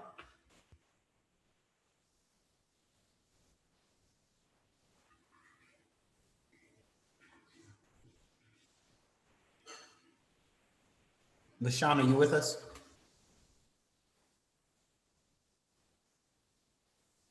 David, No question. I'm good. Lorraine, No questions. Cora, No questions. Thank you. Matt, is LaShawna still there? I don't want to skip over her before we close the case. I have some comments to read, which I can do if she's coming up. Let me read these comments and we can go back to it. Okay, and I don't have any questions, so I'll let you go ahead. Oh, okay, great, thank you. So we have public feedback for Avril Avenue here.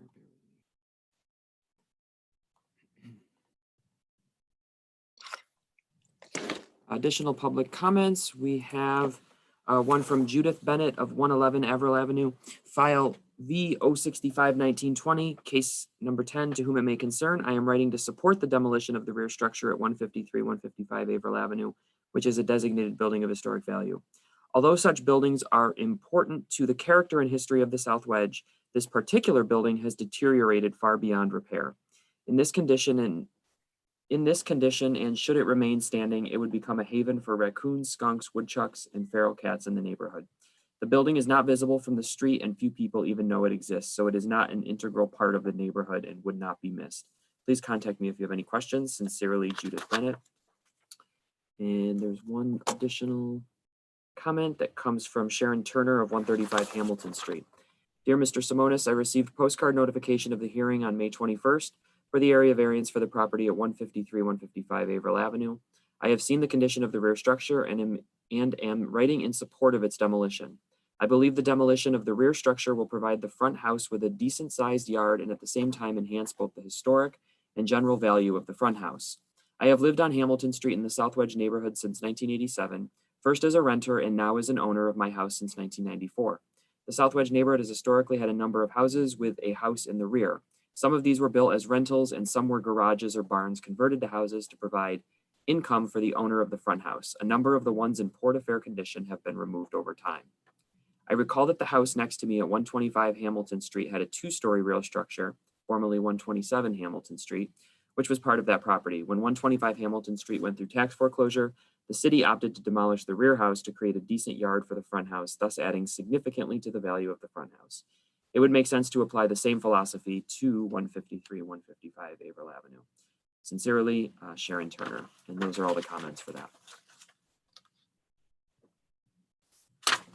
Thanks, Matt. I don't know if LaShawna came back up. She's listed as there, but. I'm sorry, I have another board member that's trying to talk to me, but I don't have any questions. Mom. That we understand. Thanks, LaShawna. So we're gonna, Jill, you'll have 5 minutes to rebut. I don't know if you want to rebut that testimony, but you'll have 5 minutes. No, but I appreciate that my neighbors took the time to write something in. The other thing is I live right next door to the most congested complex, or the house is next door to the most congested complex in the neighborhood. It's the sort point, and I didn't want to add to that. The fact that I want to move back next to it, I question myself on that. What's that? It says a lot about you and your commitment to the wedge. Yeah, oh, I am very committed to it. So thank you so much. We'll close your case and we'll close the hearing. Thank you for your Herculean effort this evening. Thank you. All right, so that concludes that case, and this concludes the zoning board May 21st, 2020 public hearing. I'd like to thank all applicants and citizens for your patience as we navigate this new process. The next scheduled hearing will be on June 18th, 2020. The next zoning board hearing is June 18th, 2020. That date is on the city's website. The hearing is scheduled to be a virtual meeting. And again, that's June 18th. If you have any questions or comments related to the zoning board or this hearing, there is an email listed on the screen right now, zoningboard@cityofrochester.gov. You are welcome to use if you have any questions. At this time, it is 9:14. We're going to take a short break. Do we want to reconvene at Tyrese? Matt, can we, if the board, can we just do a quick 5-minute break, not 10 minutes? Sure. I think folks want to be back at 9:20. Yeah. Please. Sounds good. We're going to Thank take a you. 6-minute break and we'll take a pause and then we'll be back at 9:20 for the deliberations.